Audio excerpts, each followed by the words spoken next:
pulled a gun up in my face, and that's when my husband got out. When my husband got out trying to protect me, he know he...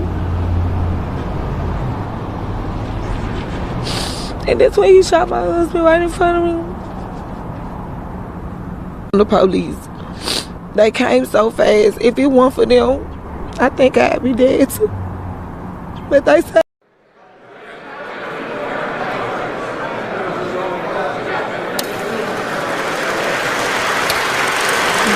Wack, what's up?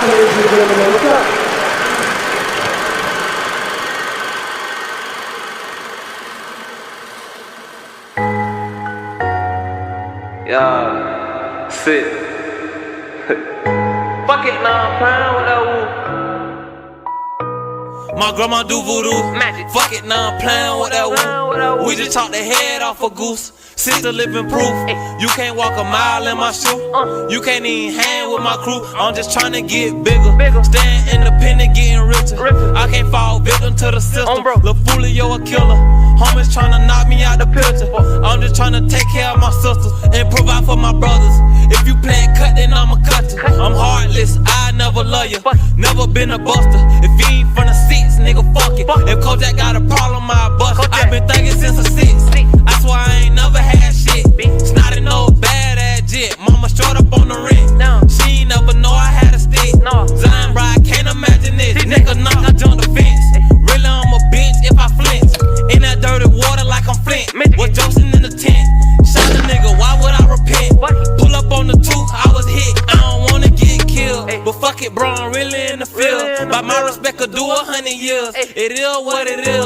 Everything got a stake and seal. I'ma ride till it really ain't no wheels. And if I sign this deal, I'ma still ride with my steel.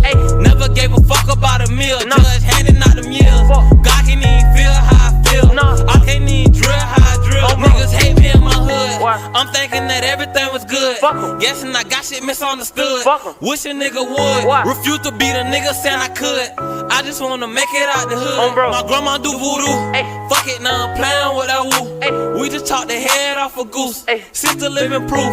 You can't walk a mile in my shoe. You can't even hang with my crew. My grandma do voodoo. Fuck it, now I'm playing with that woo. We just chopped the head off a goose. Sister living proof. You can't walk a mile in my shoe. You can't even gang with my crew. Gang with my crew.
Yeah, no Yankee hat, no New York tat, no New York knot on my back. Bitch, I'm bigger than that. Who am I to walk around like the king of until I don't sell much? Jimmy Ali or give me the finger. To survive, I'm on fucking get dark and cold. Niggas scared to put their hoodie on and walk that road. I don't drop a lot of jewels, cause that's not my style. I just rip a nigga mouth, make it hard to smile. But if I did, I'll tell young and stay on his toes. Don't sign nothing, read that shit. You don't shoot unless you built for the years you bout to get. Motherfuckers will disappear. Matter of fact, they won't disappear. They gon' stand right there like their hand wasn't out from the jump. That kind of shit make me grab the pump, but I stop and chill, cause nobody gon' be there when it's real. Nobody.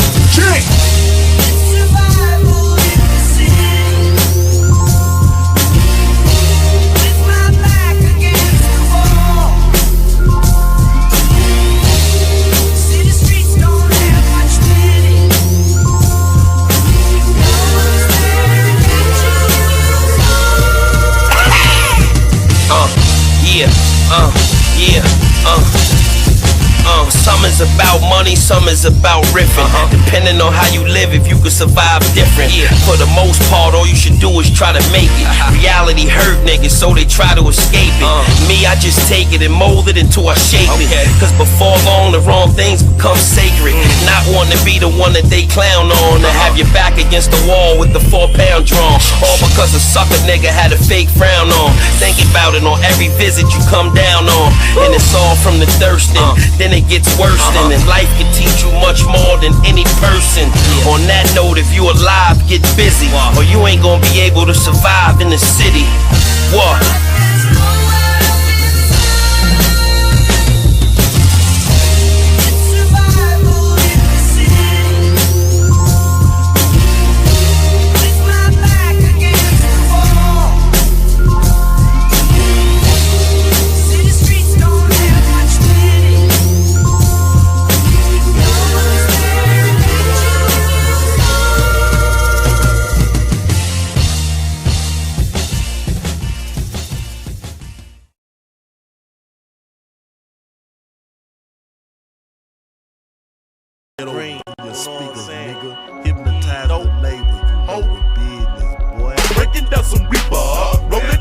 Pull the gun up.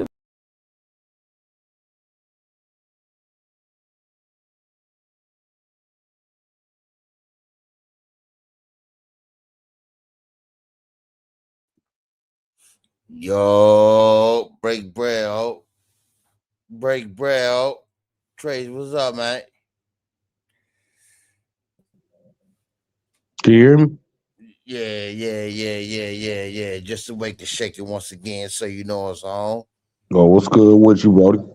Shit, just tapped in the town and all that, you know what I mean?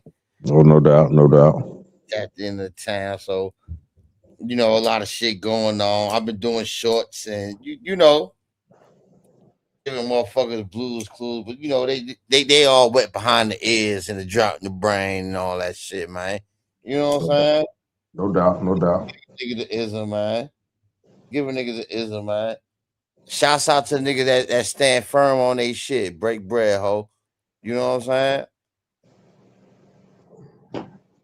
There's a new wave, new slate, new shit, man. I'm tired of talking about them bum ass niggas. The people who I needed to apologize to, I did that, man. Like I said, shout out to DB and me, Kuna Matata, man. You know what I'm saying? I just asked, don't have that fuck nigga speaking on me and mine. That's all I gotta ask. Cause when the shit get critical, it's already critical. You know what I'm saying? What more can I say, man? You know what I'm saying? Break bread, ho. You know what I'm saying? Already. But yeah, man, I'm here doing content tonight. You know what I'm saying? We gonna have fun tonight. You know what I'm saying? You know, niggas in the town and all that shit. Okay. I'm gonna fuck niggas' heads up this weekend too. You heard? What the hell going on? Shit, you know, it's my birthday weekend and all that, man. Oh yeah. So you know, so they go, he in New York right now, or y'all know where I'm at. You know what I'm saying? Yeah. Just know what's about to happen. Yo, they'll be like, oh, what the fuck? Yeah.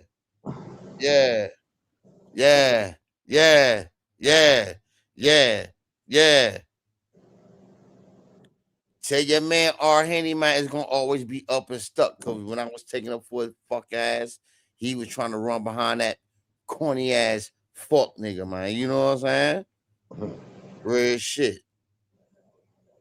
Real motherfucking shit. I don't know that nigga from a can of paint. You know what I'm saying? What the hell is going on between you and Henny?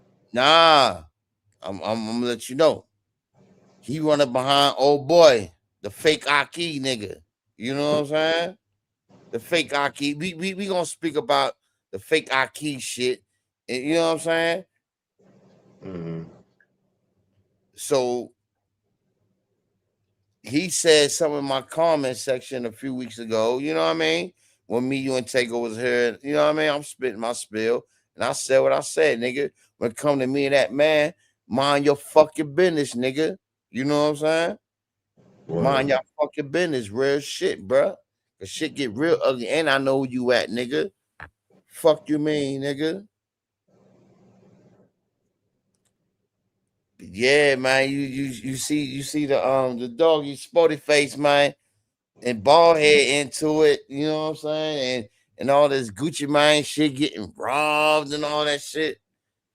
So I'm gonna do what I do. You know what I'm saying? Spill my spill, bruh. No doubt. Who got robbed? But other than that, how you been though, bruh? You said who got robbed? Oh yeah, man. Oh, you ain't know? You ain't know? You ain't know? Hold on, man. Yeah.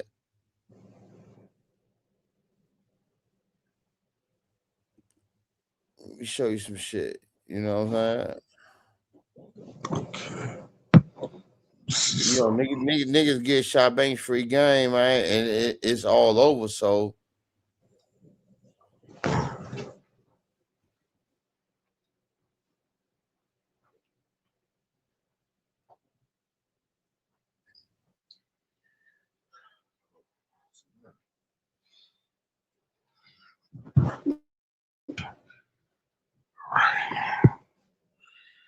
Let's see. hold on. Let me do this right. Let me do this right. Y'all get them mics up, man. You heard? But yeah, your man need to mind his fucking business, bro. You know what I'm saying? Real shit. Not your man like that, but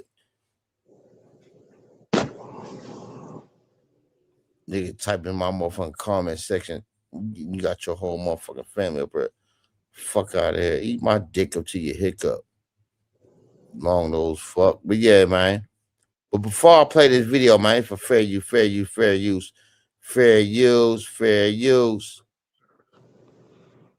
You know what I'm saying? Let me throw this up real quick.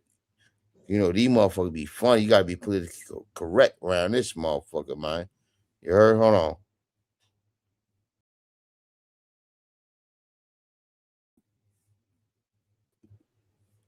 Motherfuckers better know how to read. You know what I'm saying? Real shit, bro. Niggas going out bad out here, man. Do something different, man.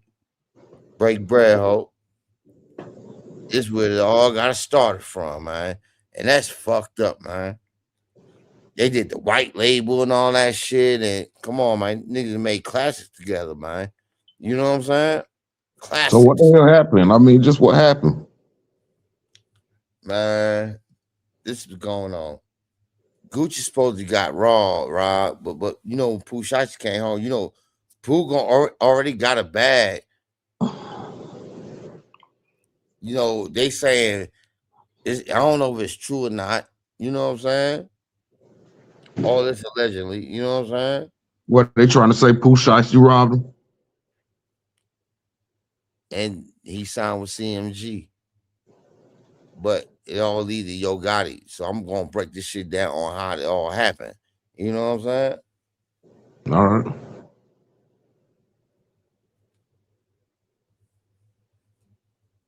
Ain't that try that mixtape on 1017. Why would you drop it if you ain't on 1017? And when I call you as my partner to ask you why you did, you say, "Oh, I didn't know you were dropping the mixtape." Gucci Mane in this interview expresses his thoughts. Remember, he came out with that white label. You know, him and Gucci Mane, you know what I mean? They were thick of thieves, bro. Don't get me wrong. You know what I'm saying? Right or wrong? Well, I mean, ain't 30 already signed to CMG, right? No, Big 30 signed on that money bag. Yo. Which is signed under who? I know, but listen though, watch what's going on. Just pay attention, bro. Pay attention. We gonna get into that. Let's dissect it, bro. Let's skin the hair. You know what I'm saying? Let's skin them. Then you know what I mean? All right, go ahead. Do you think? I'm listening. as to how Gotti had crossed the line by disrespecting their friendship due to the supposed coincidence of the dropping of their mixtapes. But me and you on the top of World Star, you were the freestyling me with a video, but you say you aren't aware that this mixtape gonna come. And I got a battle that says come out 10/17. So it just made me lose all respect for him instantly. He went ahead to also admit that he lost every ounce of respect he once had for Gotti, because Gotti should have known better than to drop his own mixtape at the time. I don't know if I'm more shocked that dude actually say my name in a song that's a diss record, or the reason why the people say he say my name. Following this came diss tracks, and Gotti did not hold back to speak on the brawl brewing. There's a lot more to unpack, guys, so let's break it all down. Back in the early 2000s, hip-hop was a whole different... See, 21 Savage was around, you know what I'm saying, them days. They ain't pay attention to that. Look. Gotti did not hold back to speak on the brawl brewing. There's a lot more to unpack, guys, so let's break it all down. Back in the early 2000s, hip-hop was a whole different vibe from what it is now, and artists like Yo Gotti in the early 2000s, hip-hop was a whole... Say my name. Following this came diss tracks, and Gotti did not hold back to speak on the brawl brewing. There's a lot more to unpack, guys, so let's break it all down. Back in the early... Who that, bruh?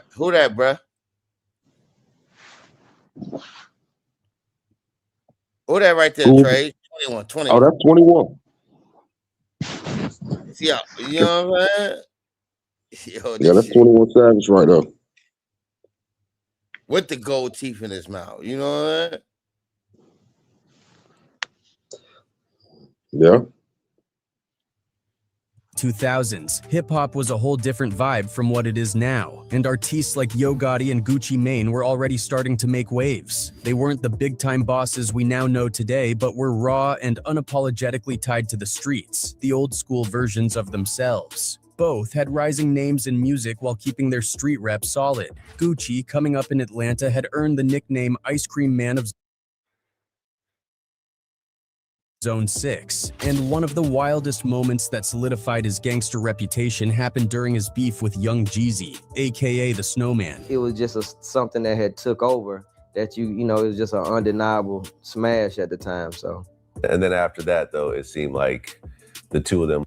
Nah, Jeezy tried to take that man's song. You know what I'm saying? Try to big boy him for it. You know what I mean? That's what it was. And he thought Misha was gonna have his back for that. You know what I mean? Nah, it don't work like that. We're really beefing though. Yeah, it escalated. On May 10th, 2005, things got real for Gucci Mane. You have it listen, you type it in, and then you go. Yeah, it's real shit though. Nigga don't know how to... He was chilling with a female friend at her Decatur apartment when 5 masked men stormed in, armed with tape, a gun. And what you think he did, man? Niggas have all rights to do that, man. You know what I'm saying? I'm just saying, they said the girl caught the body, but we can continue though. Gun and brass knuckles. Reports say they threatened to shoot Gucci, punched him in the face, and pistol whipped his friend. Witnesses later heard a fight break out, followed by gunshots. The intruders bolted, with one of them asking, "Are you hit?" as they fled. One man, later identified as Henry Lee Clark III, aka...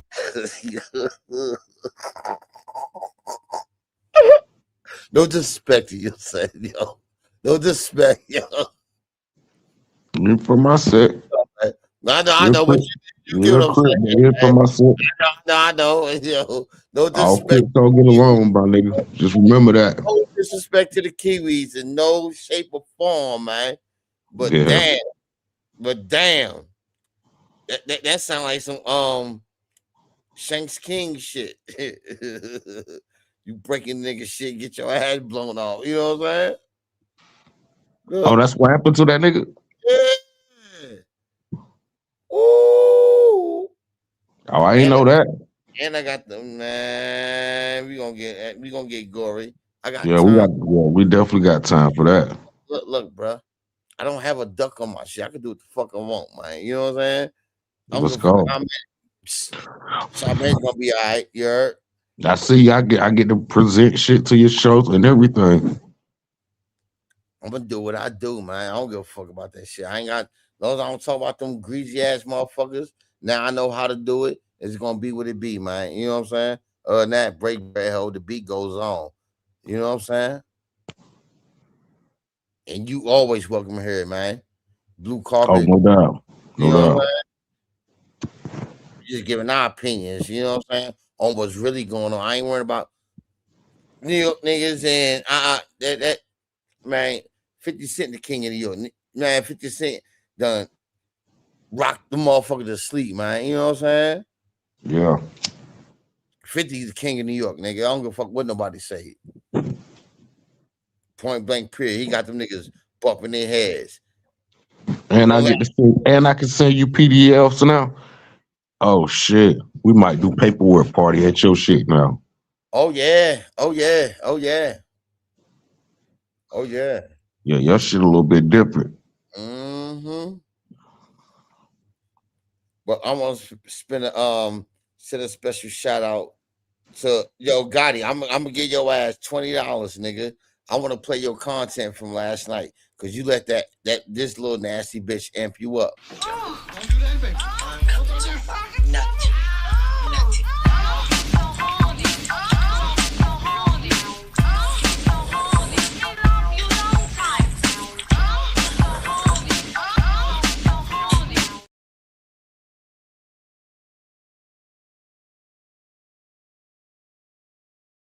Yo, she was dead putting the battery in his back yesterday on his live. You know what I'm saying?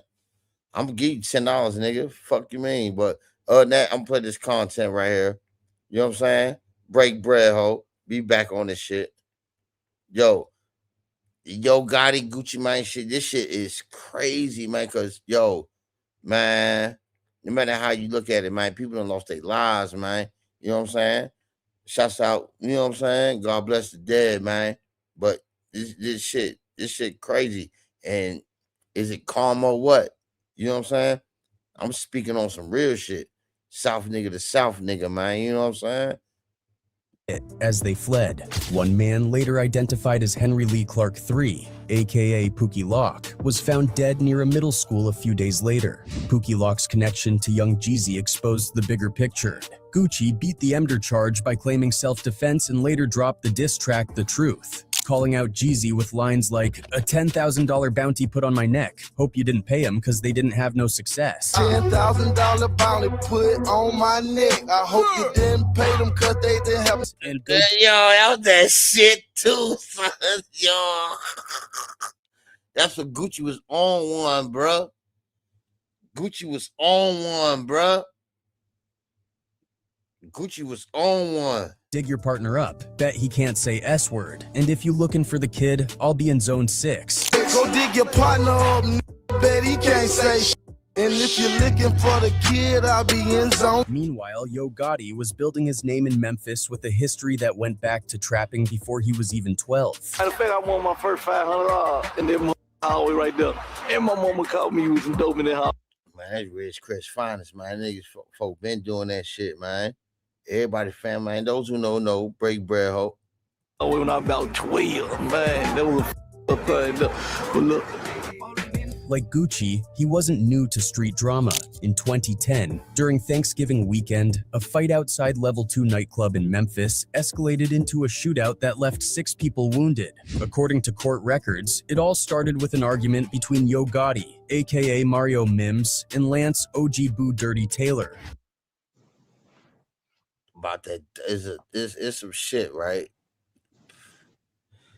Like, it's a legendary tale, man. You know the legendary tale means, Trace. I mean, if you really want to know my honest opinion about it, it seems like the more we learn about these rappers, each one of them is connected in some type of way into some type of street shit. I don't know, man. Niggas, I don't know if niggas just enjoy going. I don't know. No. I don't know. I don't know if niggas just enjoy going to jail or not. I don't know. It was a dice game with OG Boo Dirty. You know what I'm saying? And he had some crooked dice type shit. And he was under 10-17. And he was signed to Akon too. You know what I'm saying? Both Gotti and Boo Dirty were arrested, but with no witnesses stepping up and no solid evidence. It's supposed to be on some dice game shit, bro. You know what I'm saying? It get deeper than that, though. It you know, this shit crazy. Charges were eventually dropped. Okay, then both you and Yo Gotti got arrested. Didn't I just say that, bro? Who? Yeah. It's OG Boo Dirty right there. He was telling you, bro. And he was signed to Gucci Mane too, bro. Nigga be on that crooked dice shit, man. You know what I'm saying? Everybody know Boo Dirty. You know, come on, man. You know what I mean? Over that, they dropped the charges. Yeah, because then nobody come forward and press charges. No, now either side came and press charges. Did you lose a lot of money sports betting? You know what I'm saying, man? You know what I mean? Probably explains why they clicked so well at first. Gucci and Gotti ended up linking up and dropping hit after hit together. From tracks like Mo Money to Colors with Jules Santana, Ridiculous, and Bricks. They were running up numbers in the industry. It wasn't That's what they did, that white label shit. That's a fact. just singles either. They went deeper, putting out collaborative projects like the definition of a G&G S-word mixtapes. But that chemistry didn't last long enough for them to fully take over the game together. A beef between them started to brew, and it eventually ended their partnership both as rappers and as street dudes.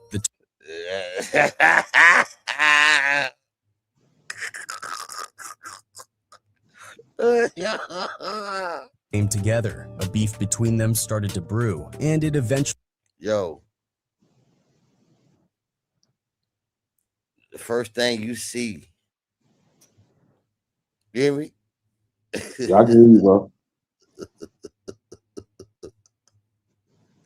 I'm gonna do something when I come back or on Tuesday. That's gonna be my thumbnail, man. And I'm gonna do the Jersey J reactions, man. You know what I'm saying? I ain't want to get on topic, man, but that's the first thing I thought. Yo, cool. Will you see him?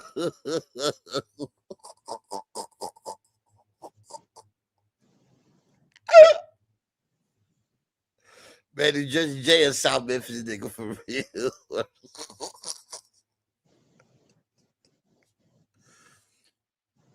The first thing you see with Black Youngster, what's the first thing you think, bro? Okay. You know what I'm saying? Not to get on topic. Yeah, yeah.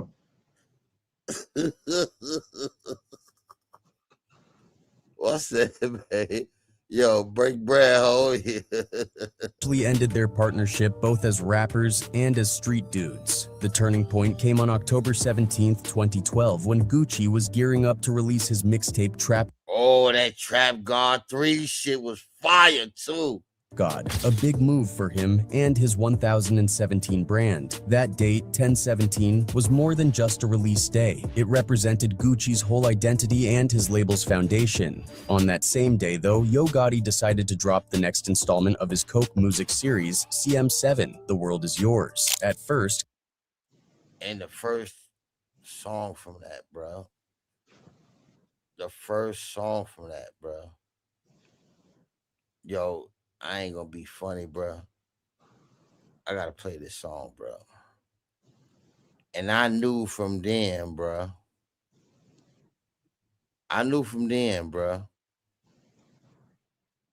It was subliminal to him, man. Hold on.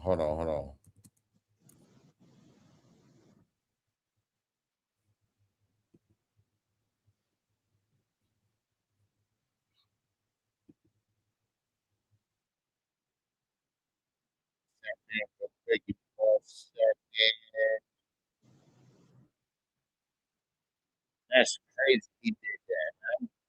Damn. And niggas ain't catch on then, bro. Niggas ain't catch on then, bro. Hold on. Let me do this. But see, music was mysterious back then. It wasn't all that snitching like it was now. You really had to know music to know what they was talking about. Hold on, is it this? Share screen. The fucking media posts is what's really bringing the light to what that shit was about. A lot of that shit they lying, but you know, a lot of that shit they, you know. Yeah, connecting the dots, trying to find out shit. Yep. Gotti claimed he had no idea they were both dropping on the same day. When he found out, he thought it was a chance for them to dominate together. So he hit up Gucci, excited about the coincidence. But Gucci didn't respond. It came down to me and homie were dropping on the same day. We didn't know it. I didn't know in the beginning. I found out probably a day or so later. Right. You know what I'm saying? But once I found out, because he's supposed to be my homeboy, so I hit him. You know what I mean? I hit him to chop it up back there. I ain't, you know, he ain't hit me back and he ain't answer. So I'm thinking like, you know, maybe he got a different number. You know how they be, change numbers all the time. Right. Gotti brushed it off at first, figuring it wasn't a big deal. He tried to reach out again and still got no response. Things took a turn when Gucci posted something online that made Gotti realize there was a problem. Gotti called Gucci directly to clear the air. Last minute, we in the layout, we heard about the tweet. When we heard about the tweet, I immediately hit his phone. Like, what's up, homie? You good? You know what I'm saying? And, you know, we chopped it up. They talked, but Gucci wasn't really focused on the release date conflict. He was more upset about Gotti working with his rivals, T.I. and Jeezy, on the I Got That Sack remix. That too. You know what I mean? He didn't even speak about what he tweeted. Hey, yo, they got that sack shit. I don't know. He definitely felt some type of way about that shit. He definitely did. Then when he came up with that song, that mixtape, the first song was Bulletproof. Yeah, I think it was Bulletproof. Yeah. And for you, wet behind the ear ass niggas, let me show you.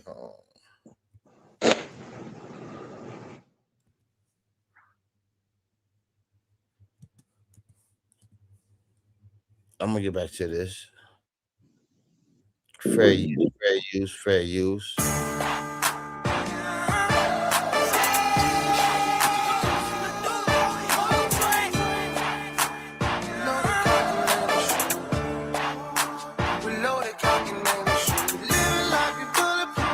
It's the first song on that same day on that same album, man. Yeah, bang, bang, bang. We here, nigga. What you been waiting on? That dope boy shit. Hey. See, niggas been telling me, everywhere I go, you know what I mean? I got it. This shit these niggas been dropping, that shit been stepped on, homie. We need that motherfucker A1. One back, pussy. And I'm weighed up straight off the scale, nigga. You know what I'm talking about? Game fucked up. Streets ain't got loyalty. Real dope boy, and I spit real nigga poetry. Niggas talking foul loud about what they gon' do to me. Bought all my cars white, so when you see me, bitch, you know it's me. No, that's what I was getting at. You know what I mean? Those who don't know, this is a song. You know what I mean? So let me get back to the funk. You know what I mean? Let me get back to the funk. Get back to the funk.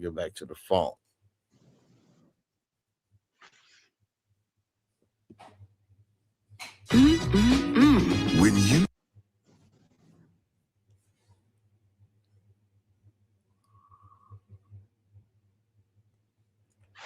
Yeah, man. Real shit. They don't want to tell the truth. You know what I mean? But you know, two wrongs don't make it right. I immediately hit his phone. Like, what's up, homie? They doing that weirdo shit again. Yeah. You know, we chopped it up. They talked, but Gucci wasn't really focused on the release date conflict. He was more upset about Gotti working with his rivals, T.I. and Jeezy, on the I Got That Sack remix. He didn't even speak about what he tweeted. He was like, oh man, you put Jeezy and Tip on the Rex remix. Jeezy tried to...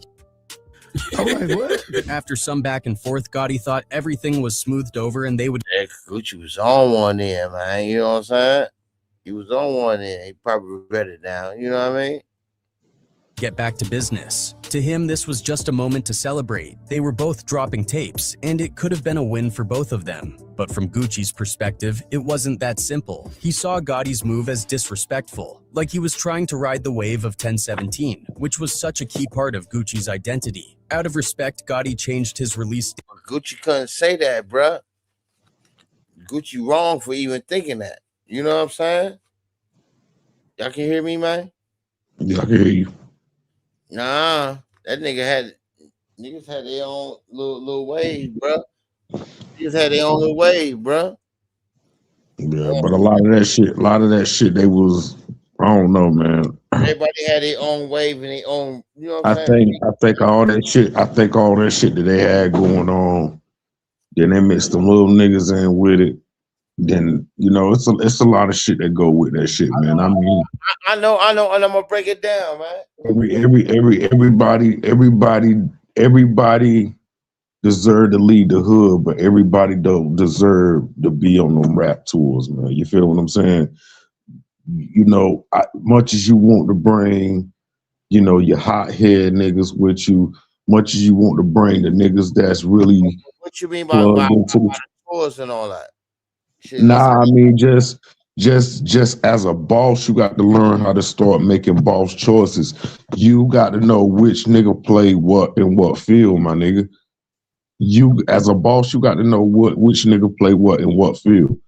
And to me, Gucci and them was trying to lock in like brothers instead of business partners. See, at this point, you learn in the streets that ain't no such things as business partners. If it ain't the same people that helped you grind out of the mud, because 9 times out of 10, when you on your road to riches like that, you gonna cut a lot of those niggas off. So you know, once you get to a business like rapping, you don't open up and just allow all your people to flood in. Like, yeah, man, we're gonna mix all these, just like us. We did all that mixing in, and you know what I'm saying? It wasn't supposed to be like that. We were supposed to mix in to do the content, not to try to be friends and buddies. And I seen your nude pictures and all this extra ass shit. It was supposed to have been about, okay, sticking to the fucking plan. All right, what is the business plan? Okay, promote content. Same thing with them. Okay, stick to the plan. What is the plan? Do rap. All right, now you signing these niggas. These little young niggas, they bloods. These young niggas, they crips.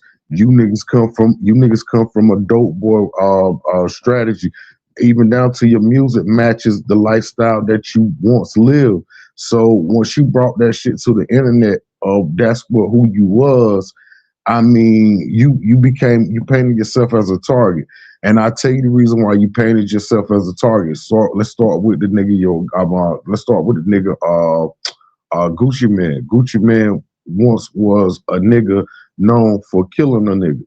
You feel what I'm saying?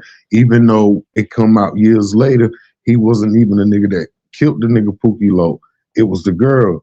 But he ended up going to jail for probation violations and all that shit. That's why he wasn't charged for the gun and all that extra shit.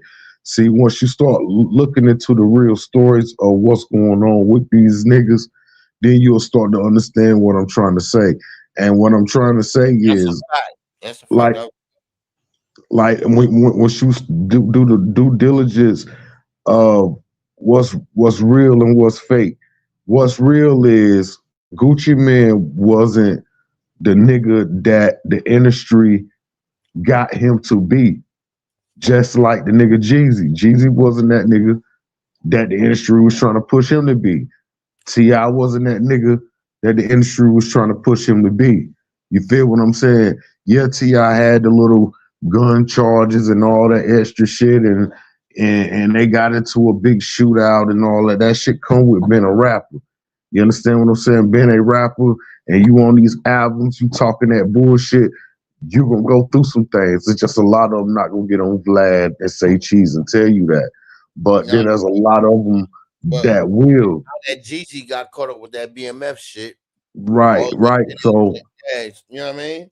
Right. So at that point of time, the nigga Yo Gotti, you know, he beefing with the little dyke bitch and all that extra shit when he made the touchdown and all that extra shit. He's coming up on the uprising. Now he's gonna sign the nigga Zedzilla. When he signed the nigga Zedzilla, then all the shit started to come out to the head where everything was. He signed the nigga All-Star. Then he came back, he signed the female. So it's like CMG was up on the rise, so was 1017. They've been doing it. Right. But the thing was the niggas connected on some street shit. You know what I'm saying? Before it became music, because you got to think about it. Look how long Yo Gotti and look how long Gucci Mane was out before they did an album together. Yo, I'm for shit right now. Yo, it's crazy that you just said that, right? That's crazy, right? Look. It's because you said that, right? I did it. Remember 2, 3, 4 channels ago, I had brought some shit up called Welcome to Hell on some Memphis shit. Right. And Gucci Mane said he gravitated to Memphis. Right. I mean, it's the gravitation, man. You know what I'm saying? I mean, you gotta think. You got certain people that be from certain areas. Okay, and they got a little couple dollars. You know what I'm saying? You got the sack. You know what I mean? They don't mean shit to certain motherfuckers. But when it comes to music, all right, But when you want to try to take it personal, because I'm looking at it all ways, because it always leads, because I could play it. But Gucci Mane said, I could play it. You know I played it. Yeah, but the thing is, you got to Gucci neither. You know what I'm saying? Yeah. But what I'm saying is, you got to stop shooting for. You got to stop shooting for the possibilities and look at what is the real. What I mean by stop shooting at the possibility is the music. The music is after the shit that happened behind the scenes done happen. That's how the motherfuckers start responding to these songs and shit like that. The thing is, as both of these teams on the rise, they allow two bosses to intertwine. But niggas have you know what I'm saying? Right, listen what I'm saying. Listen what I'm saying, Shy. Do you understand what I'm saying? If you allow two bosses to mingle in, right, and you get sidetracked from the money because it's a business. You gotta remember this. This is a corporation, this is a business. Even though you probably own your own label, white people stamping your shit where you able to sign off checks and shit like that. You're not just gonna be no nigga just signing off checks just because you a street nigga and you came up on a bunch of money. No, you gotta buy vested teams, all that type shit, right? So what happens is that's a business.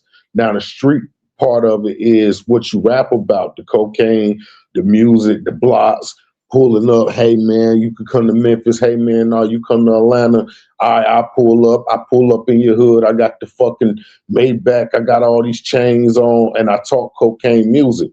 Okay, on the other hand, I pull up in Memphis, I pull up in the fucking Maybach, I jump out, chains on, I talk the same talk. You know what I'm saying? Okay, it's a friendship now, because now you start to feel like, okay, this is a nigga I can relate to. He's straight out of the streets. You know what I'm saying? He's straight out of the streets. I can relate to this shit. He's talking about cocaine. He's talking about block, crackheads, crack spots, running up and shit, killing niggas, all type of shit, right? And I'm with all of that. You know what I'm saying? Maybe my music a little bit rugged than his because I'm more of a nigga that's out there in that field versus him. You know what I'm saying? Not to say Gotti ain't never went out there, got his hands dirty or anything like that. Gotti been out before Gucci Mane, man. You hear me? Right, but Gotti don't got the personality Gucci got. Let's say that. When it comes to the can't say that, bro. When it comes to the hustle part of it, they might have some similarities. But when it comes to that street shit, like actually, the shit that goes along with just not just selling drugs. You feel what I'm saying? Anybody can sell drugs, bro. I mean, you can build a team and start selling drugs, but it's a difference between, let me see, how can I say this? It's a difference between when you got a team like Paid in Full and you got a team like State Property. It's two different types of worlds. So when you mix those two worlds in, both of them got the similarities, you know what I'm saying? But one is straight hustle and the other one is straight, you won't either get it with us or you gonna die right here. So when you mixing those two lifelines like that, you gotta remember Gucci at that time on his upcoming, he had sort of becoming the face of Atlanta. So was Yo Gotti. By the time these two niggas started mixing in, they artists that come with it. But let me tell you the downside that's gonna come with everything. I'm gonna cut this short, right? You got Big 30, which is signed under Moneybagg Yo. You got this nigga Pooh Shiesty that's signed on the 1017. Gotti is the head lead of all these branch out brands besides 1017. 1017, that's Gucci shit, right? All right, but here's the problem. And Gucci should have seen this coming from a mile away, right? Yeah. Shiesty is from Memphis. 30 is from Memphis. Bag is from Memphis. Glow is from Memphis. All these Memphis rappers, they needed their key player. And at this point, this is after these little songs that you bringing up, I started out my day with a pound of like this after that fact now. It's past the dissing now. Now we on the let's play with the money type shit. And what happened was, if it's true, if Shiesty did sign with CMG, that's a Memphis pool. Mm-hmm. Like Gucci should have saw that coming from a mile away. Why would you? But then again, if you take it back a couple years ago, Gucci kind of stepped in the hornet's nest when he kind of like threw that shot subliminal towards Big 30. That everybody not seeing them keep on the fucking top of their head. Man, because Pooh Shiesty said, man, from what I heard,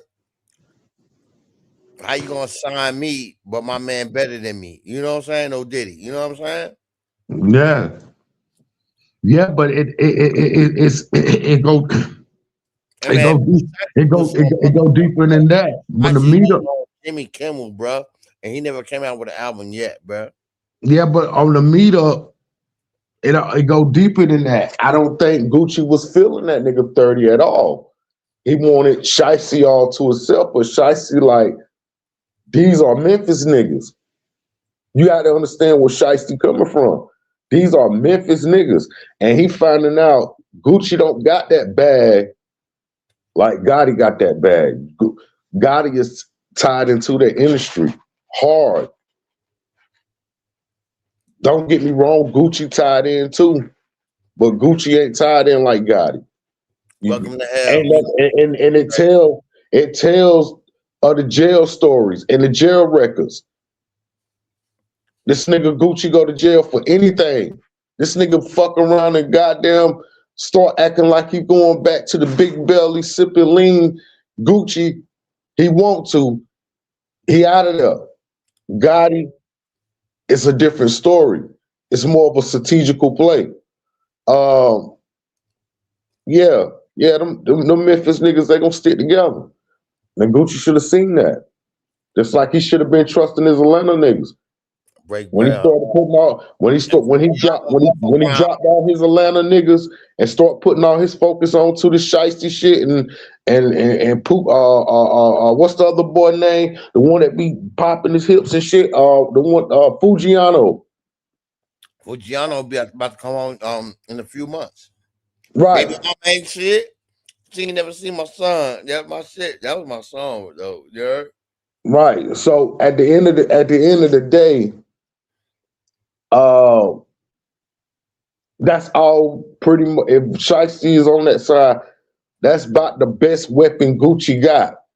But the way those young niggas is operating, they loyal to their niggas more than they loyal to that bag because they already got a bag. A lot of them niggas already had a bag before they even became rappers. You feel what I'm saying? Living a life of crime and shit like that. They had a bag, man. You know what I'm saying? I said it earlier. Yo, living a life of crime ain't no cheap thing. You know what I'm saying? Why he signed Pooh Shiesty? And come on, Big 30 was that nigga, man. You know what I'm saying? Yeah, but at the same time, they may needed something. But that's how the industry is. They may needed something from the other side. You think Gotti couldn't pull no strings and got that nigga Shiesty before anybody could have? That nigga 30 probably didn't even want to sign to the nigga Gotti, but he signed to the nigga Bags though. He might know Bags from the city and the city that the part of Bags come from. Bags probably know his people and all the extra ass shit. So if I don't want to sign to Bags, I can go sign to Black Youngster. But Black Youngster might stay on the side of town where my folks might know his folks and his daddy might been kicking it with my daddy and they OGs from the other block over there, you know what I'm saying? So if I don't want to sign to neither one of them, I just go on over there and get popularity from the Glorilla chick. I go to the Glorilla chick. Hey, listen, I want to clean my music up. I want to get over there to that lime lifestyle. Gotti sitting on a fucking trump card. If he got Pooh Shiesty, he's sitting on a fucking trump card. Right? If they sign to CMG or not, they sign to CMG.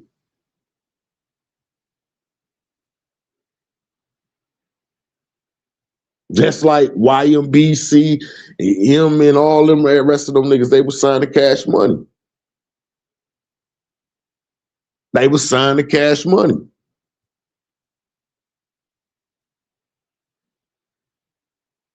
Oh, because they changed it from Cash Money to Young Money. It was a different. No, nigga, it's the same fucking label. That's how the business aspect go of it. But when your artists start to mingle in and start to learn y'all, you know, and you getting too cool with these niggas, man, you know, and these niggas ain't from your city. I would have, me personally, if I was Gucci, man, I'd have been stuck on my own celebrities, my own people. Yo, you had a fucking Trump. I'm about to make niggas mad.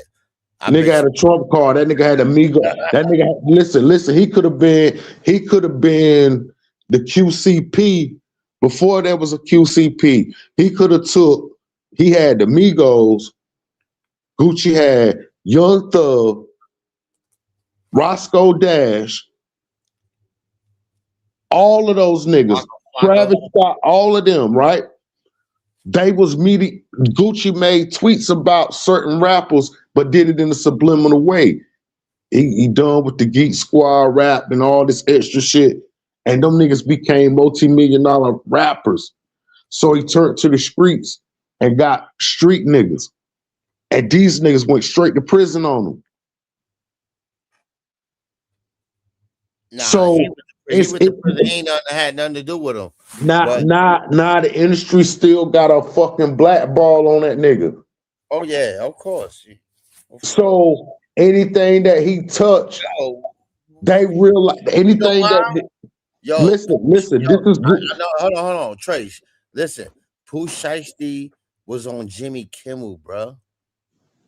You know what the show Jimmy Kimmel was?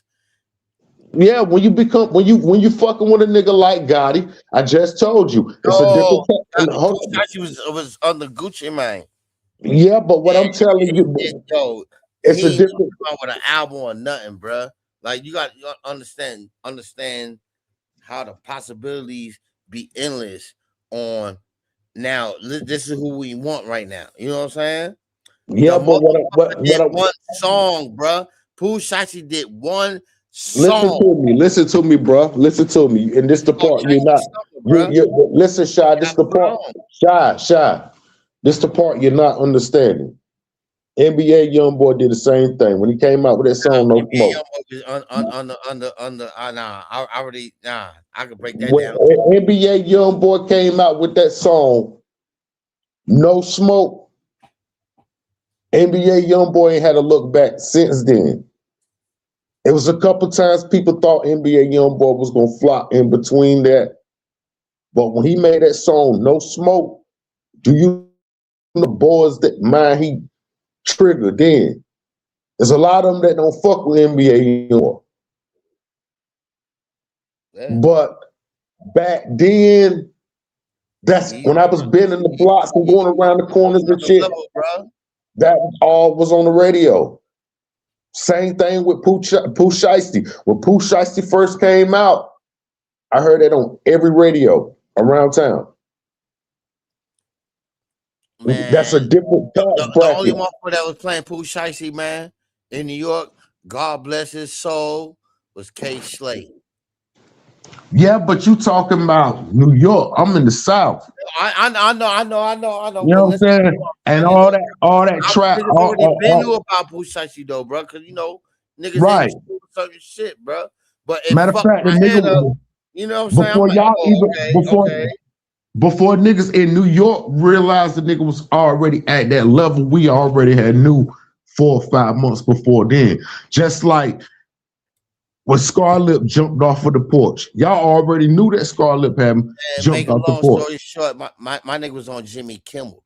I ain't seen no Jim Jones on Jimmy Kimmel. I ain't seen no Cameron on Jimmy Kimmel. All these old because niggas. It's a different. I just told you, Shy. It's a different tax bracket. When you become a star like NBA YoungBoy, once you become a star like Pooh Shiesty, once you become a star like Fujiano, once you become a star like these mainstream stars, these are mainstream stars. They didn't. And where they from? The motherfucking South, nigga. Break bread, ho. Yeah, that's a fact. Yeah. Right, yeah. but like I said, ain't no other like niggas neck. Got these old niggas. Hold on, Shy, chill, bro. Chill. I'm on one, yeah. I got it.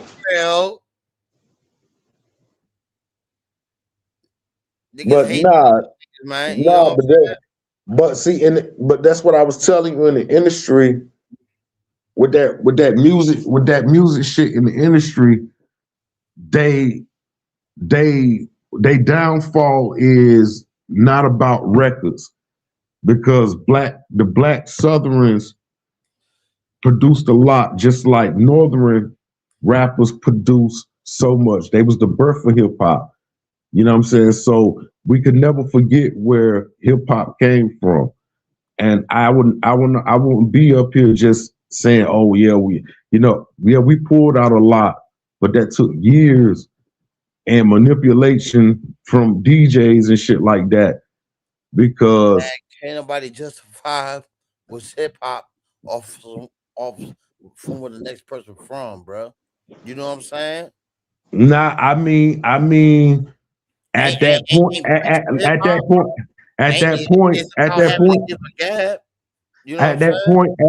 point, niggas had to push their way through the door, Shy. You understand what I'm saying? It wasn't like, see, New York niggas think that we manipulated the DJs and put them in a headlock and choked niggas out and made them play Southern music. No, it wasn't like that. At one point in time, they didn't even want to play Southern rappers. So they thought Southern rappers was too slow. It wasn't gonna make the cut, all that shit. It was the record industry what made the changes to the music. Just like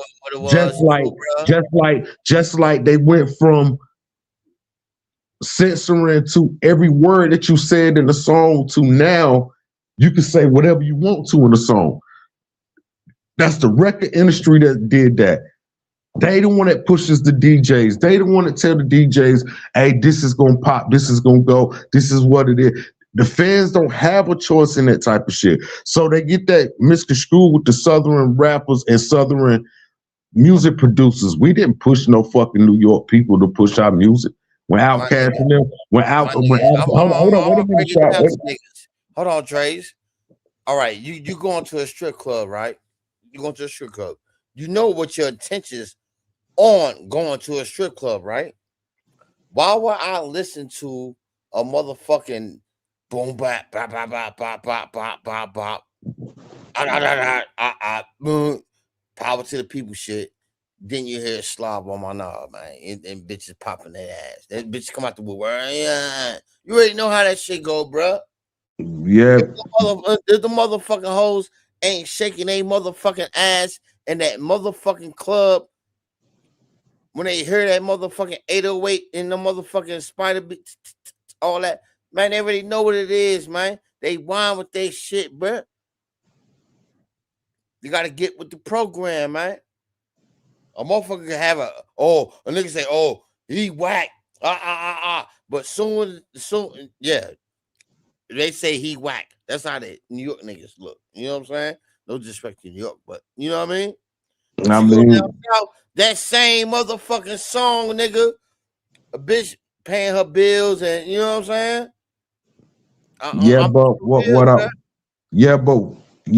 but what I'm saying is it's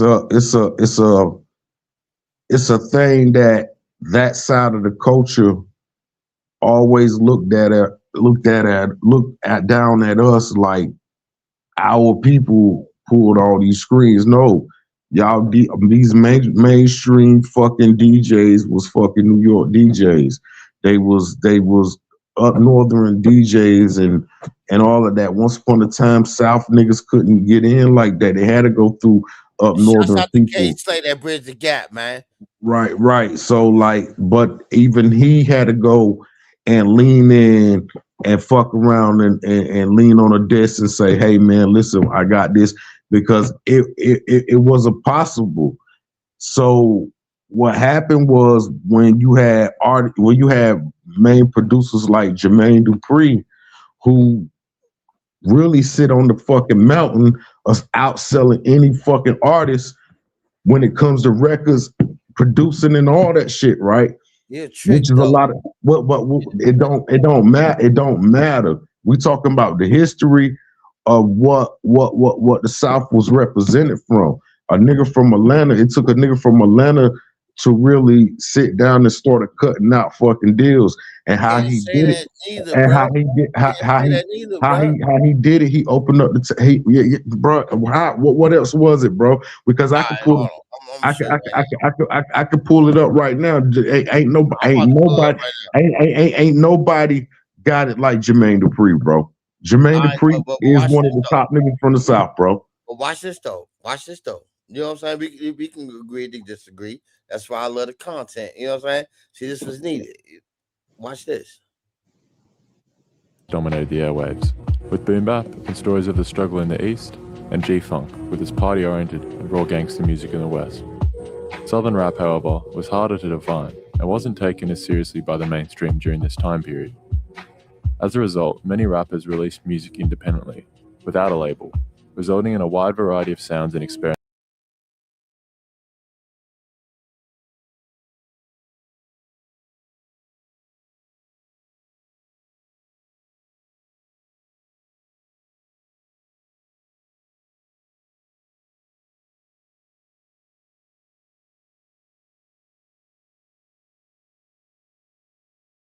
Rolls, booming 808s, and triplets. While Atlanta is generally credited as the birthplace of modern trap, many fans are unaware of a scene. Atlanta is generally credited as the background and the mainstream, with hi-hat rolls, booming 808s, and triplets. Action tropes and flows have taken over hip-hop. Trap is now, without a doubt, the most popular and influential sound coming from the South, infiltrating both the underground and the mainstream, with hi-hat rolls, booming 808s, and triplets. While Atlanta is generally credited as the birthplace of modern trap, many fans are unaware of a scene predating Atlanta's that went on to influence the sound of hip-hop today. North, Memphis, South, Memphis, West, Wood, Orange Mound. North, Memphis, South, Memphis, West, Wood, Orange Mound. North, Memphis, South, Memphis, West, Wood, Orange Mound. North, Memphis, South, Memphis, West, Wood, Orange Mound. Now. You, just you, building your app on base 44. That's how you know I'm the truth, Holmes. You see what they trying to do? They trying to fuck up my shit, bruh. North Memphis, South Memphis, West Wood, Orange Mound, North Memphis, South Memphis, West Wood, Orange Mound, North Memphis, South Memphis, West Wood, Orange Mound, North Memphis, South Memphis, West Wood, Orange Mound, man. North Memphis, South Memphis, West Wood, Orange Mound, North Memphis, South Memphis, West Wood, Orange Mound, North Memphis, South Memphis, West Wood, Orange Mound, North Memphis, South Memphis, West Wood, Orange Mound, North Memphis, South Memphis, West Wood, Orange Mound, niggas ain't Garnett, niggas ain't Garnett, North Memphis, South Memphis, West Wood, Orange Mound, niggas ain't Garnett, niggas ain't Garnett, North Memphis, North Memphis, North Memphis, North Memphis, South Memphis, South Memphis, South Memphis, South Memphis, West Wood, West Wood, West Wood, West Wood, Orange Mound, Orange Mound. The whole Memphis song. That's What really the hell, motherfucker? A lot of the hip hop you hear today and shit like that was influenced by motherfucking old Memphis rappers and shit. When I was hustling, I always was playing Memphis rappers. I felt like they had such an underground scene, and that's what I grew.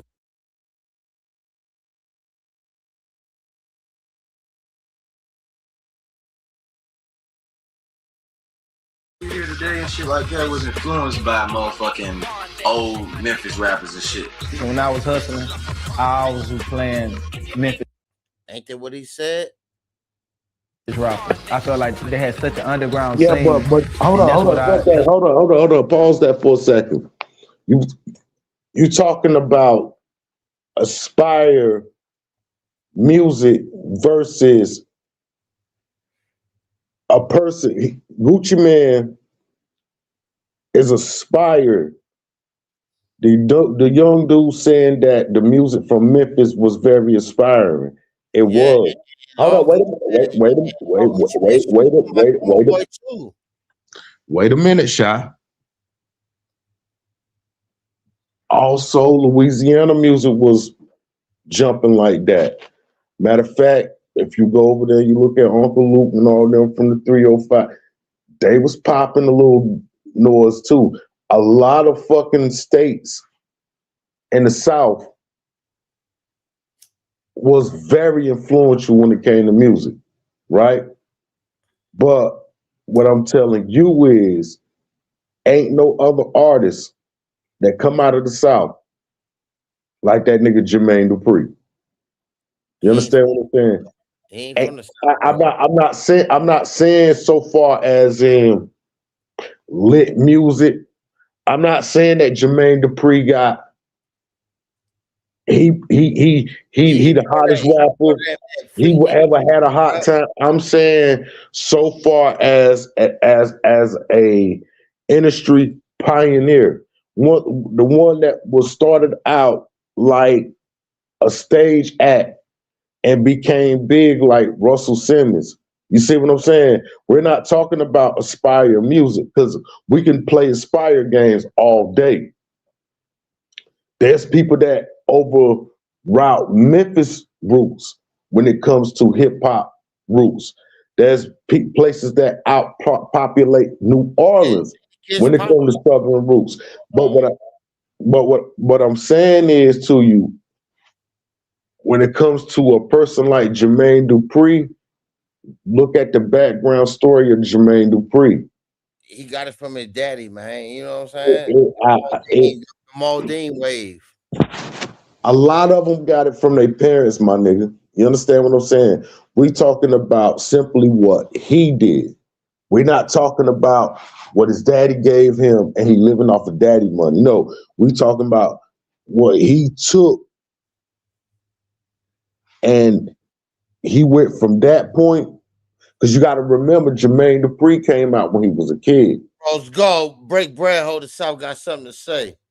You know what I'm saying? Rose Gold, what up? You can pull up Rose Gold, but right here, it's the truth though, Trace. Fuck Jermaine Dupri, bro. He don't represent. I can't say that when he up there in Master P and Baby Status. I can't say that. It's hard for me to say fucking nigga like Jermaine Dupri. He ain't, nah, man. That man, look. It's hard for me to say that, child, because I know the history of music. So it's hard for me to say fuck a nigga like Jermaine Dupri when he's at the status of baby. But as far as with Atlanta, yeah, he did, but it was other people from Atlanta that was doing it before Jermaine Dupri, bro. Right, but ain't nobody that ain't when it comes to hip hop, ain't nobody overseas. When it comes to Pastor Troy ain't even from Atlanta, bro. You know what I'm saying? When it comes to producing, when it comes to I give him that. No, you can't say that. Then you gotta give it to L.A. Reid too and Babyface. You know we talking about hip hop. They had a part of it too. Yeah, but Babyface wasn't really part of hip hop, and them niggas wrote a lot of love. Company called the Face, bro. How you gonna say that? Nah, I mean, what hip hop song Babyface featured in? Go. He done wrote mad songs, bro. For hip hop now. And and he had a you ever heard of the Face Records? We talking about hip hop. Something that sold. Listen now, shot. Hold up. We're talking about hip hop songs that was wrote, sold out for millions, became platinum, Grammys, gold, any type of place like that. We talking hip hop. We ain't talking about love songs, cause I know Babyface was that nigga when it came to love shit. But you ever heard of LaFace Records? LaFace Records. We talking about hip hop. Name an artist Babyface wrote for in hip hop that blew to the top.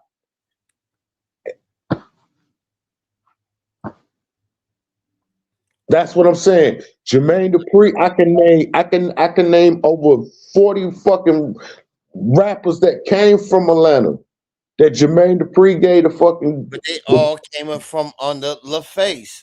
That's who Jermaine Dupri fucked with. That was his distribution. Then he fucked with Columbia. Right. But that's the same thing like Puff Daddy. Puff Daddy was the face on a whole other tax bracket, bro. No, it's not. Because Puff Daddy was the face of. Hold up, Shy. Wait a minute, bro. Come on, man. Go ahead. Do what you do. That's the same thing with Puff Daddy. Puff Daddy was the face of Bad Boy. But what was the company Puff was working for before he could seal Bad Boy off for himself? What was the company he was working for? Uptown Records. All right, so okay, that would be the same thing. You saying that the nigga that ran Uptown Records was the nigga that was signing off on. Like, okay, we get that part, but what we saying is the work that Puff put in for himself. But what was the work that Puff put in for himself? He brought out Total. He brought out motherfuckers like Big. He brought out a lot of good fucking rappers. Even though he shitted on most of those niggas, he still brought them out to the table. Look at Jermaine, and then now you want to compare him to Jermaine Dupri? Jermaine Dupri sit at that fucking category. Jermaine Dupri got a lot of fucking hit rappers that came from the South, bro. No, I'm not denying that. Okay, but that's the same. Listen, that's the when it's time to sit at the CEO table. Let me put it in this way. When it's time to sit at the CEO table for hip hop, okay. You got Master P sitting at a table. You got Baby sitting at the table. You got Puff sitting at the table. You got motherfuckers like Russell Simmons sitting at the table. You mean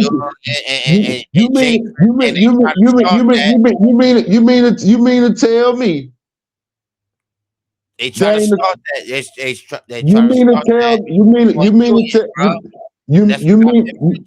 Hold up, man. See, we both can't talk, bro. Go ahead. You mean to tell me there is not one seat for Jermaine Dupri at that conference table? Yeah. Then he's a pioneer for Atlanta music. If anybody know anything about Atlanta music and the hip hop culture, Yeah, you right. is that. But what about Lil Jon? What about Lil Jon? No. Hell no. Nah,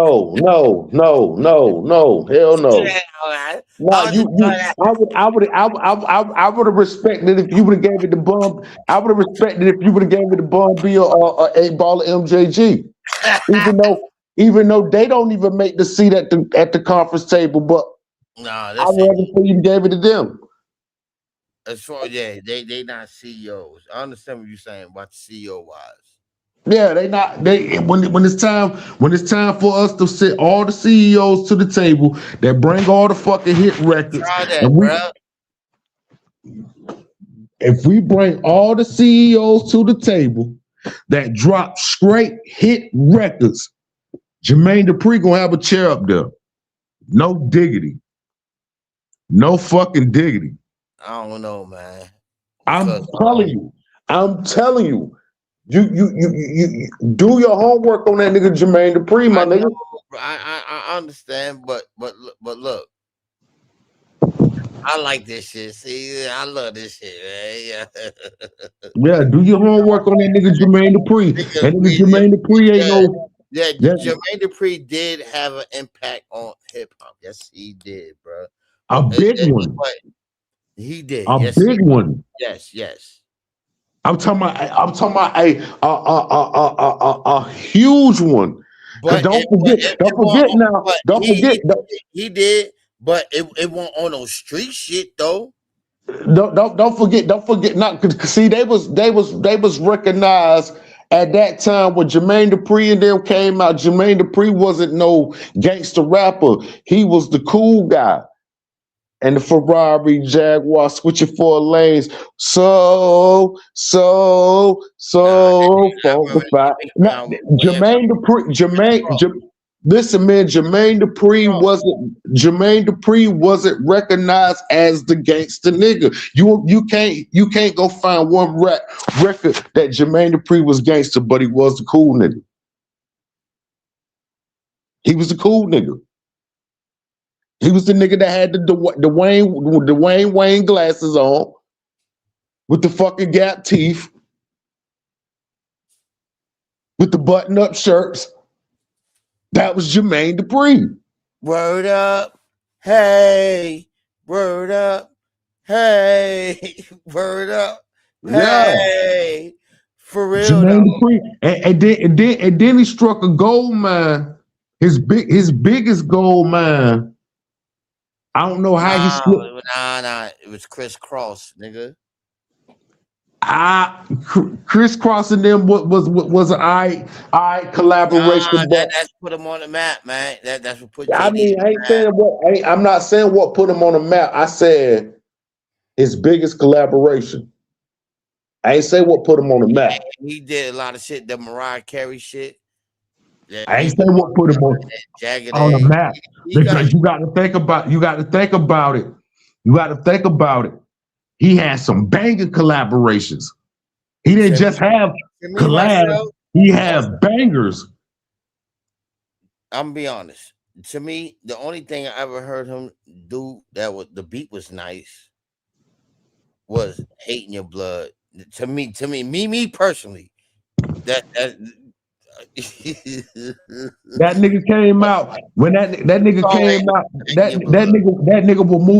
nigga was moving across the board. Not only was he in the hip hop world, that nigga was over there making love songs with Jack and Edge. That nigga was over there doing shit. Man, that nigga hands was damn near in every fucking thing. And don't let a nigga get up here and tell you anything different, man. Do your fucking homework on that nigga Jermaine Dupri. That nigga Jermaine Dupri is one of the biggest pioneers that came out of the South. No diss to Baby, no diss to fucking Masterpiece. Shout out to both of those cats. But those niggas, if I could get those niggas on the platform right now, they're gonna tell you, hell yeah, that nigga was a goddamn marketing genius. Yeah. Because he grew up in the industry, bro. It wouldn't matter what he grew up in. A lot of niggas grew up in the industry. A lot of them couldn't bring a fucking hit record to the table. I know. Listen. I know. Record. I'm gonna make you laugh, right? I'm gonna make you laugh, right? Just say, right? And I want to get off topic, man, because I know, this shit is full. This, you know what I mean? All right. Just say a 50-year-old rapper got a catchy hook, but he got the look. Could you imagine being 50-something years old on a freshman double XL cover, bro? How embarrassing would that look to you as a man? That ain't embarrassing. Hell no, that ain't embarrassing, nigga. What you mean? I'm 50 years old. I'm 50. I feel nigga. Listen, bro. I'm not feeling stupid. I'm feeling honored. Cause at this point, I'm at 60 fucking years old. Think about what you said. I am at 60 fucking years old, and you want to take a picture of my old wrinkled ass? Nigga, I feel honored, nigga. Something about my self-esteem you just lifted, nigga. Double XL. I don't know. I don't know. It's just something about my self-esteem you just lifted. I don't know. Oh no. Yo, shout out to Sonny Marco. Oh no. I don't know. Let's get back to this shit, man. You know what I'm saying? Let's get back to this shit, man. I ain't want to throw shit off, man. Yo, I get them likes up. Break bread, it's banks of trades, man. You know what I'm saying? What I gravitated to, like the most gutter music, is what I want to hear. While I've never been to Memphis, the city famous for its barbecues, clean drinking water, and oddly shaped buildings intrigues me deeply. Not only is Memphis the birthplace of rock and roll and home of blues, it is also mentioned in songs more than any other city in the world. While Memphis may be fascinating to outsiders like myself, the city is incredibly violent, with one of the highest rates of crime in the US. This is reflected in the themes and lyrics of Memphis rap, aka Memphis horrorcore, a unique sound that emerged from the city during the mid-90s. The sound is characterized by its dark atmosphere, lo-fi production, triplet flow, repetitive hooks, and dreamy sound. Notable artists include 666 Mafia, Tommy Wright III, DJ Squeaky, Gangsta Pat, Kingpin Skinny Pimp, DJ Zerk, Al Capone, and many more. These artists created a prototype for modern trap music and invented a timeless sound that inspired various microgenres, such as cloud rap, trill wave, and funk.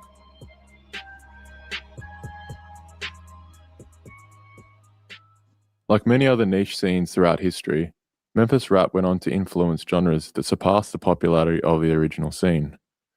This makes the topic extremely difficult to research due to a lack of information. In fact, while researching the topic, I only found a handful of handy articles and videos. Even the Wikipedia page was lacking information. While I don't claim to be an expert on the topic, I've done my best to provide an accurate depiction of the scene and its history. What if you can create your own website by saying, this is what I want? With Wix, you can.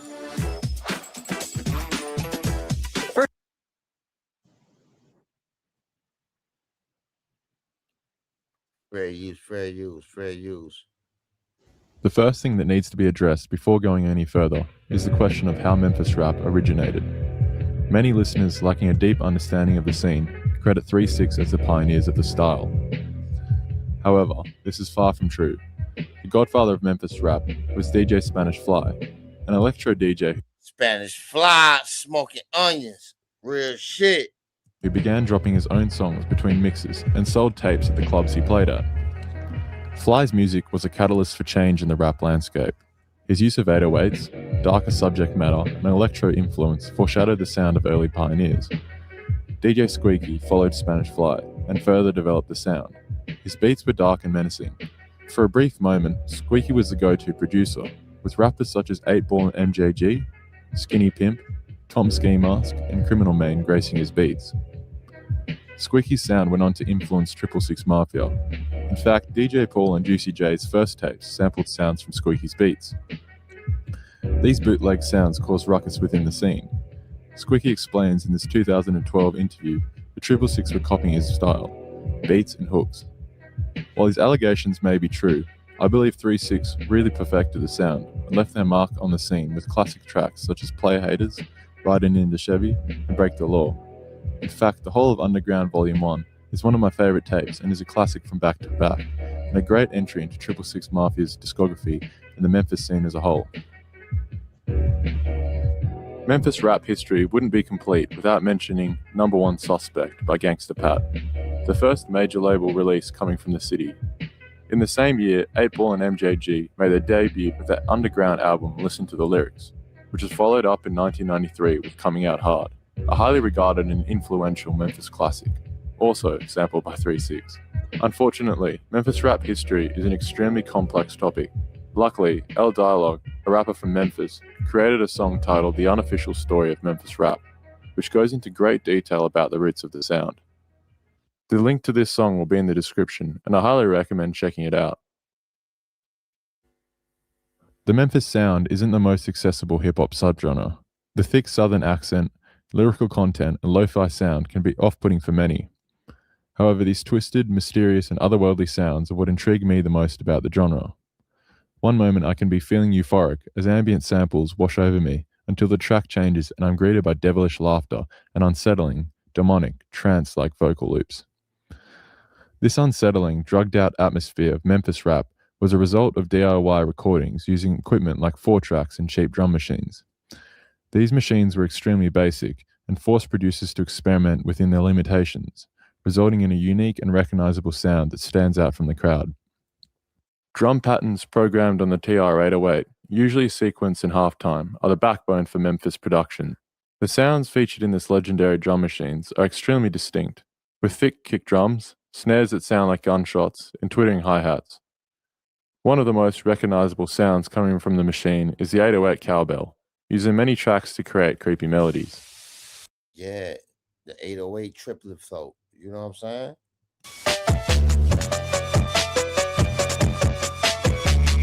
The whole 808 triplet flow.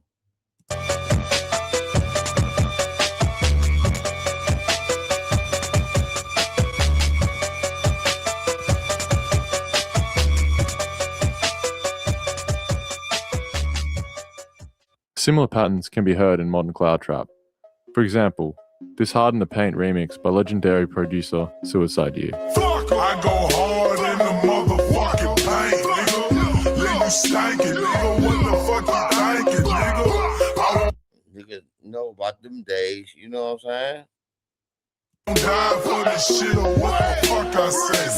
Front yard, broad day with the S. See Gucci, that's my motherfucking nigga. I hang in the down with the. That's from the SoundCloud era. Hit squad killers. Waka flocka flame on the hood ass nigga. Water real slow, Billy Corners, my nigga.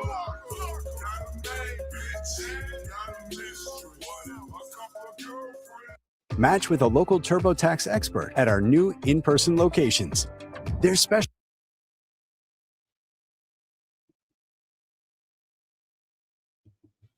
Sampling was, and still is, an extremely important aspect of hip-hop. However, Memphis producers rejected the common rules and techniques used by other regions. For example, chopping samples was quite uncommon in Memphis. Producers would generally loop horror movie soundtracks, pianos, soul samples, and synth melodies to create their beats. Another big difference is that there was no stigma behind who could use what sample and how they used it. Generally, reusing popular samples was looked down upon on the East and West Coast, but in Memphis, producers would often reuse the same samples as their peers, sometimes multiple times. This included musical elements such as melodies, as well as acapellas and drums from other local artists. Some of the most popular samples include Snowboy's Drag Rap, Isaac Hayes' Ike's Mood, the Izzy Brothers' The Highways of My Life, and the OJ's Cry Together. A common technique used during the 90s involved sampling vocals repeatedly through tracks to create hypnotic hooks. Often these vocal hooks were resampled by other artists, causing more grit and tape hiss to the tracks. The most famous example of this is DJ Zerk's track Too Thick from 1993, which is probably the most sampled Memphis track of all time. Some of my favourite tracks that use this sample include 9 to Your Dome by 3 6 Mafia.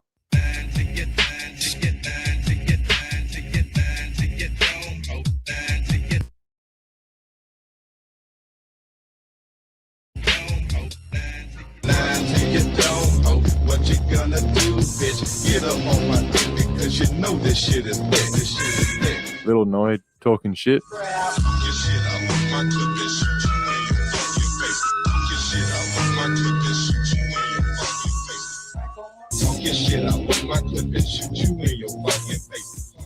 And Slanging Rocks by Player Fly.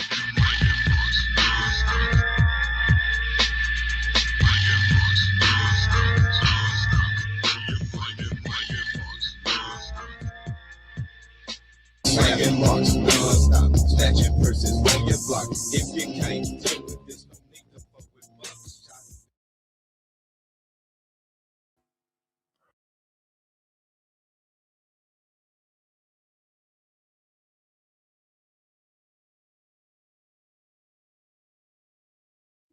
Shit got crazy, man. That was cool, man. Everybody doing their little. Yeah, I'm gonna take a little piece of what you said. Yeah, it sounded hot. Made a hook, you know what I mean? As you've probably realized by now, Memphis rap is highly DIY, but not only in its production, but also in its distribution. During this time period, albums were generally distributed independently. Legendary producer and rapper Tommy Wright outlines this perfectly in his video for Complex. Mainstream wasn't big to us. We know we underground. We make a tape, roll up to the stereo shop, hope they buying, you know what I'm saying, 50, 100. Come back, make some little... Word, nigga, go to Lady B's and all that shit. You know what I'm saying? Pop tunes. Yeah, good days, man. You know what I mean? That's when Hollywood was Hollywood, man. Man, you look at Hollywood now, man. That shit hurt my soul, man. Hollywood used to be the spot back in the day, man. I know what it is, man. You know what I mean? See? Them funky town motherfuckers. Them bread pill babies, man. You know what I'm saying? Real shit.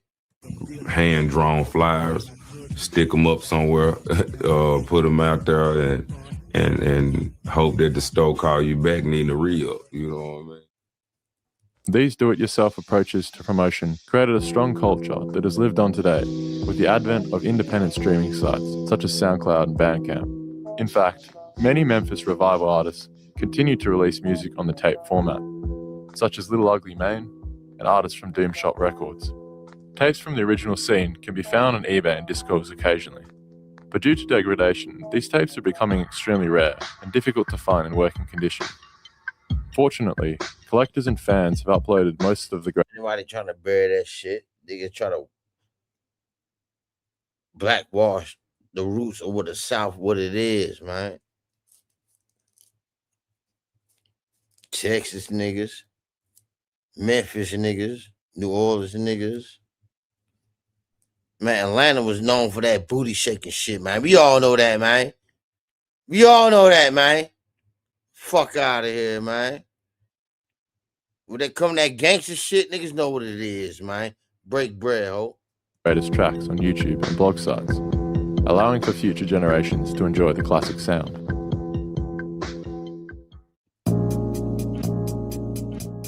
The triplet flow, also known as the Migo flows in modern culture, has taken over hip-hop in recent years, but it has been around for a lot longer than most people realise.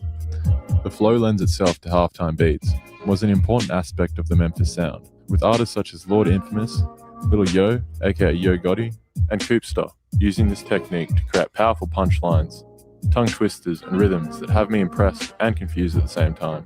Some examples of the triplet flow include Low Key on That Devil Shit, We got that reggae. The fuck, Arhaney? Send me, okay? So let's go. Chinchi, please do my beat.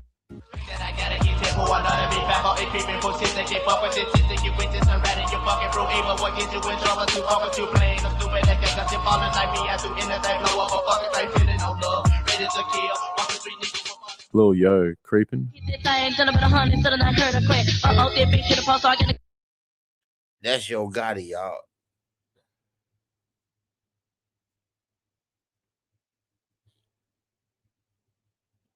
You know what I'm saying?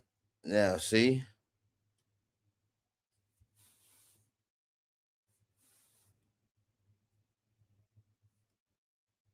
Get them when they know goddamn fuck shop and go to the rent to the car cause they can't get far when the rest on the thing. He escaped from the goddamn what the fuck he go. Looking at something I really don't know. Seeing it doesn't run to the past. How I come into the business today. Wanna be today, 2 minutes mid.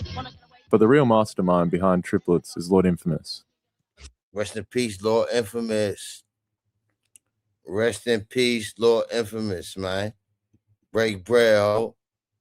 Break bread, ho. Yeah.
I just wonder why come I commit all these murders when full of the gun.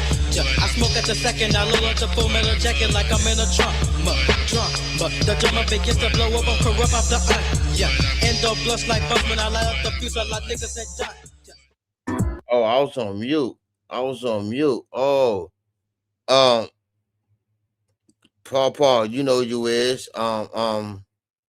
Whenever you ready, let me know because I'm gonna do. Yeah, we gonna spread the message, man. You know what I'm saying? Break bread, ho. Break bread, ho. I'm doing content right now. You know what I'm saying? It's more to come. See, I don't got no duck on my shit. I do what the fuck I want, man. I'm on one. You know. I'm at where I'm at, and I'm a BYB. Break bread, ho. Happy B-Day. But the drummer begins to blow up, I'm corrupt off the yeah.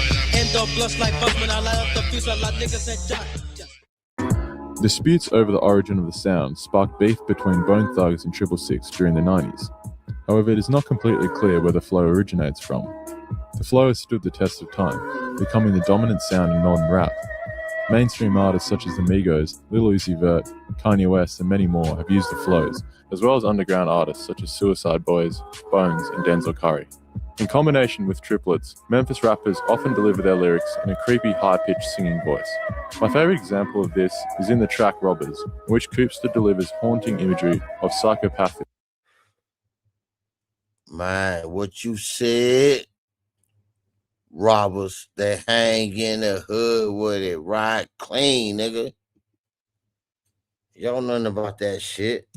Criminal behavior over an eerie instrumental. Rest in peace, Coopster nigga, man. Break bread, ho.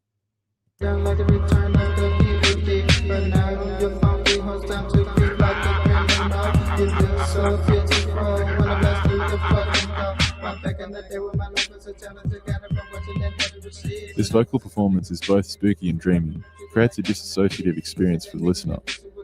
Perhaps even more important than flow is subject matter. Drug use, murder, gang violence, crime, horror, the occult, and possession are all common themes in Memphis rap. Due to the evil nature of Memphis lyrics, some critics have argued that artists such as 666 Mafia are devil worshippers or cult members. In fact, conspiracy theories regarding cursed tapes and sigils have surfaced online through forums and image boards such as 4chan's paranormal board X. However, the lack... Nigga, don't pump that narrative. It's gonna always be dark, man. Memphis gonna always look bad because what it is, man. Like, come on, man. There's gonna always be a dark cloud over there, man. Happy birthday, Martin Luther King. Did anybody say happy birthday, Martin Luther King? None of you motherfuckers, man. You know what I'm saying? None of you motherfuckers, man. Talking all this bullshit, man.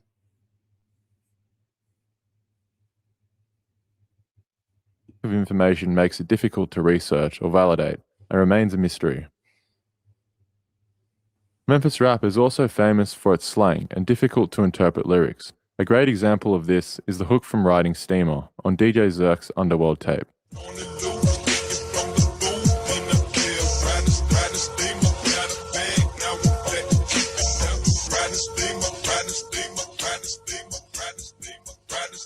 The term riding steamer is used in this track to refer to driving in a stolen vehicle.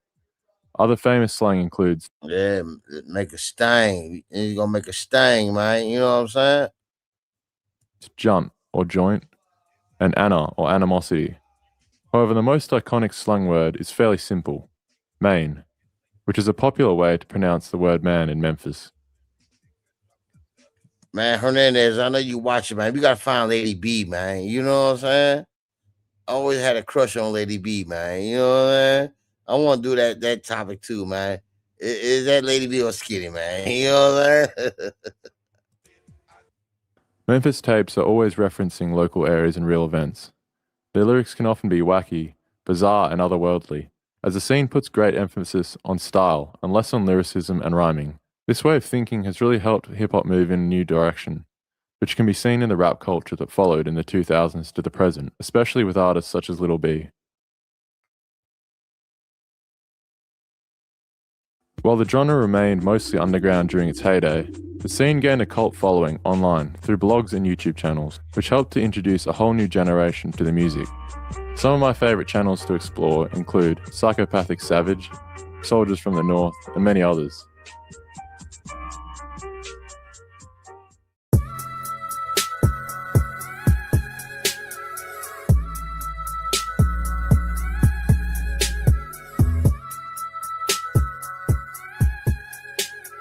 It is hard not to notice the scene's strong connection to internet music genres and sounds in hip-hop. Trillwave, aka funk, which predates cloud rap, is heavily influenced by Memphis rap, with artists from Space Ghost. Yeah, man. Whatever, child, man.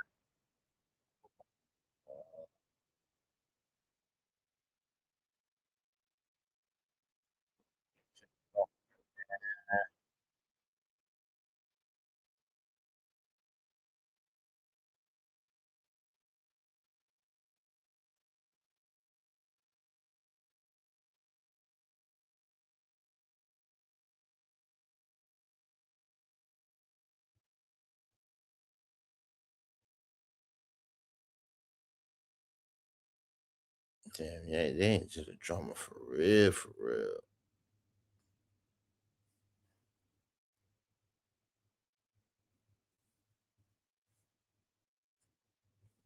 Damn, that dude. Shh.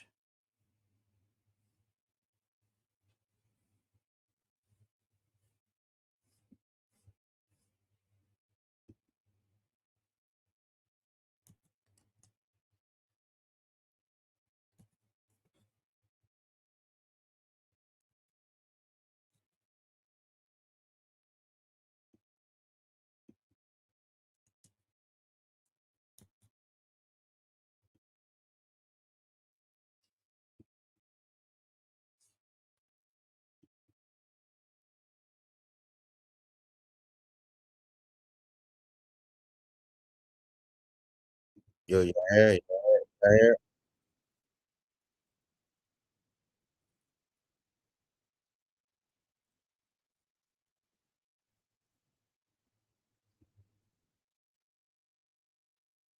Oh, hey, got hit with some shit, man.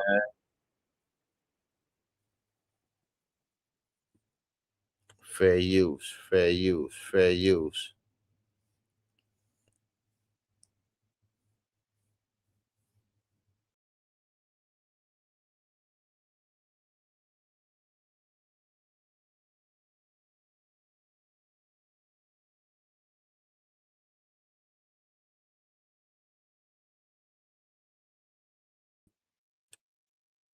Shouts out to Scandal Los Angeles, man. You know what I'm saying?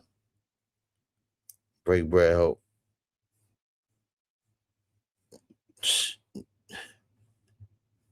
That shit crazy.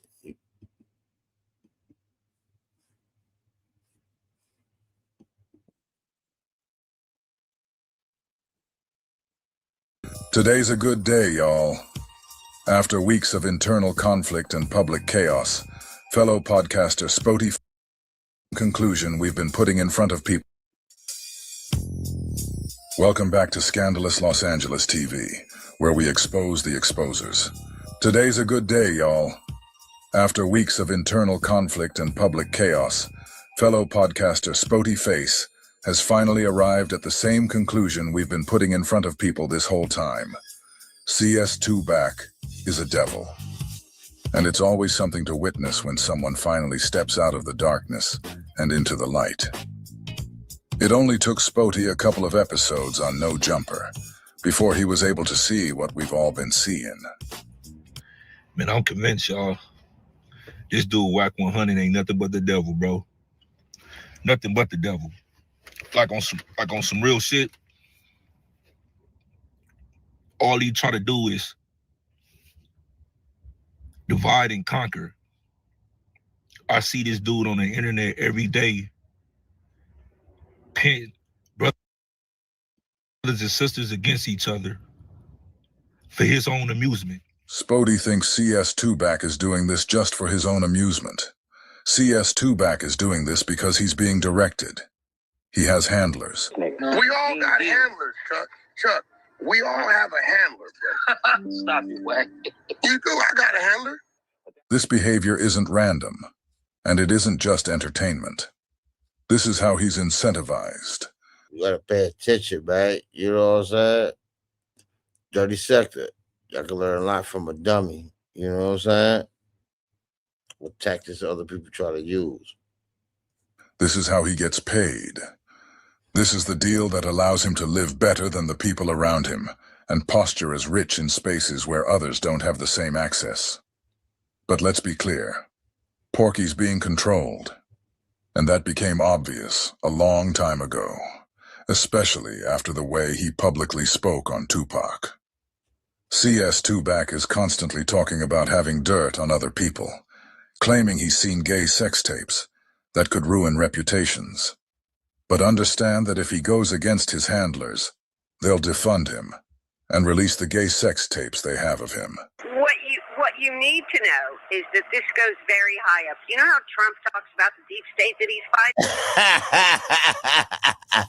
Yo, they own it. Shout out to Scandalous Los Angeles. Break bread, hope. That's what's behind all of this. The deep state, the Illuminati, the secret parties, where they invite the strongest black men in the entertainment industry. They slip something in their drink so they pass out, okay? They slip a Mickey in their drink, whatever the fuck they do, the man blacks out. Then they... That's why the clap have Jezebel hands look the way it is, man. Pay attention, you heard? If you don't know who I'm talking about, y'all know who the clap having Jezebel is.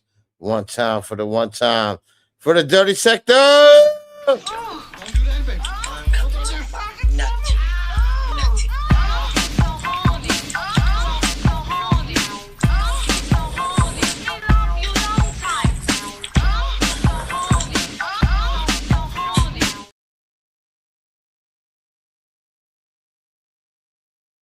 Yo, that lying asshole, right? Came in this sector tomorrow. Oh, I'm the one that did this to him, man. Bitch, you ain't Mika. Lying skank. tie his wrists and ankles. Then they repeatedly sodomize the black man with, different people there and take videotape and photos. When the black man wakes up, he's speeding out as you-know-what and doesn't know what the fuck happened. He has no memory of what happened. Then they show him the video and they say, here's what we got on you. And that's how they got just about everybody in Hollywood. This is the kind of leverage they hold over the head of their workers. This is why Kanye made this statement. Oh, that's why, yo. That's why Kanye went on Clubhouse. It was, yo. That's crazy. Ballhead got a lot of dirt, huh?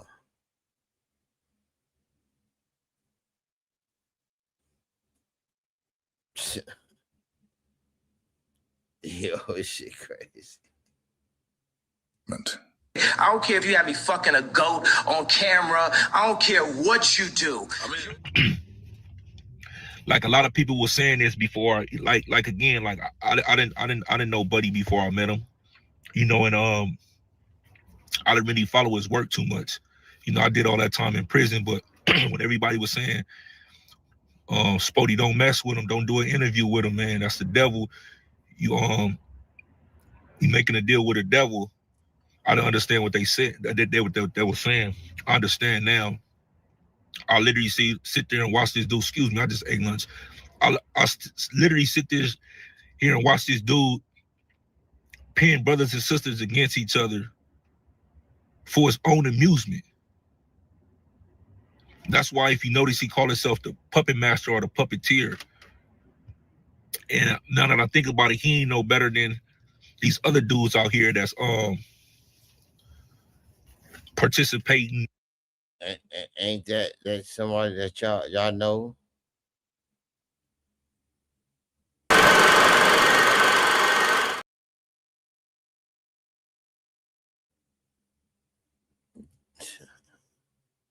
Yeah, that part.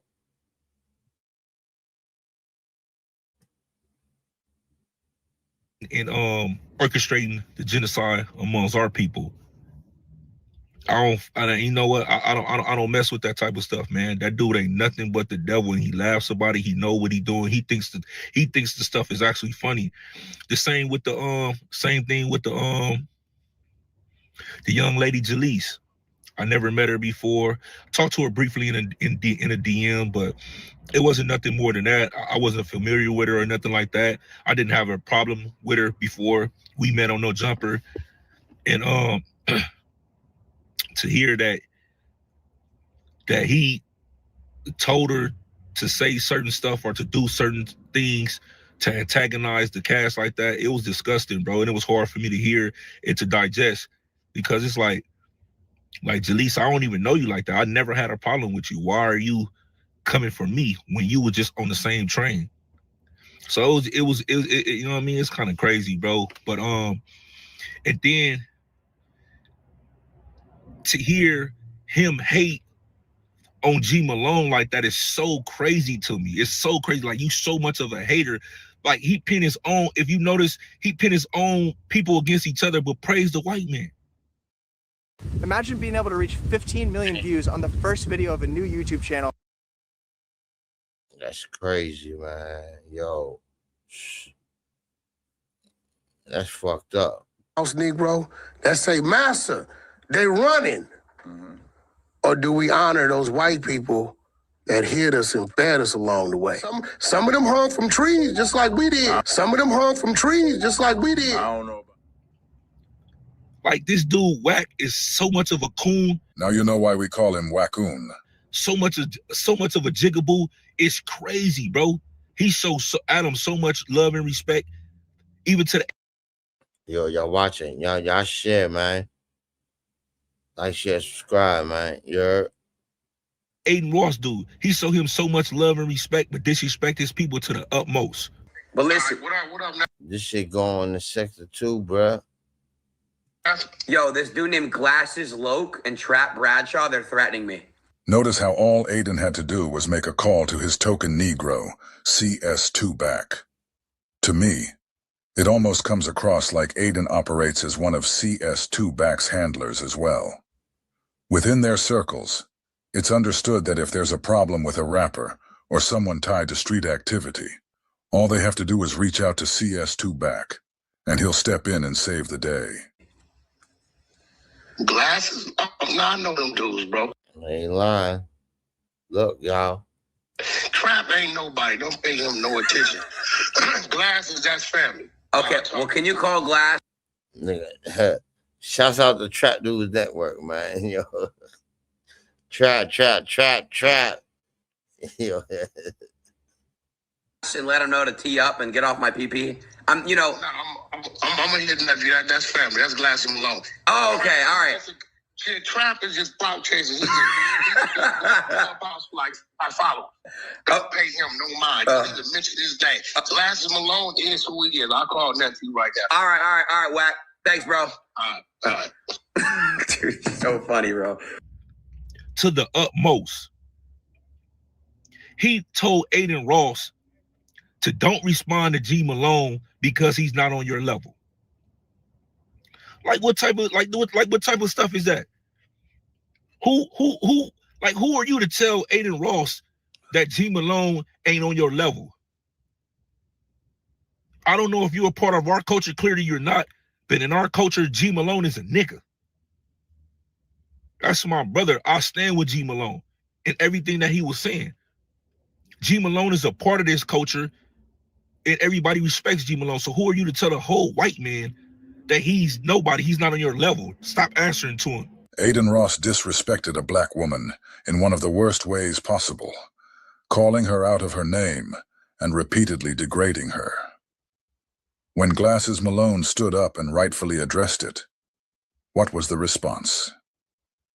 Instead of handling it directly, they went and called CS2 back and told him to deal with it. Think about that. Out of everyone in the industry, why is CS2 back the person they run to, as if he's supposed to mediate in... Exactly,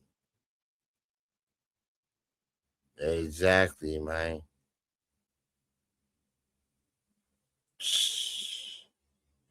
The end all be all. This can't be life. Intervene or shut things down. That's not random. That choice tells you something. That moment exposed the dynamic. It showed who has influence and control over Porky.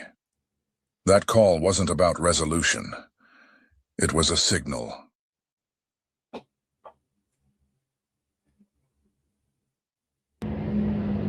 Like, that shit weird to me, bro. Don't nobody else feel that that's weird? And then not only that, you was cool with G Malone first until he called out Aiden, and now you have a problem with him. But the real reason why you have a problem with him is because you know you can't stop nothing that he does. And he called your bluff on it. Just like he told you, it don't matter what you say, what you do, whatever he wants to do to that man, that's what he's going to do to that man, and you're mad. You're mad. See, that's the problem that we have. We have people like Wack making these dudes that we invited or let in our culture feel like they're bigger than what they really are. Who the fuck is Aiden Ross? Who like he might be successful.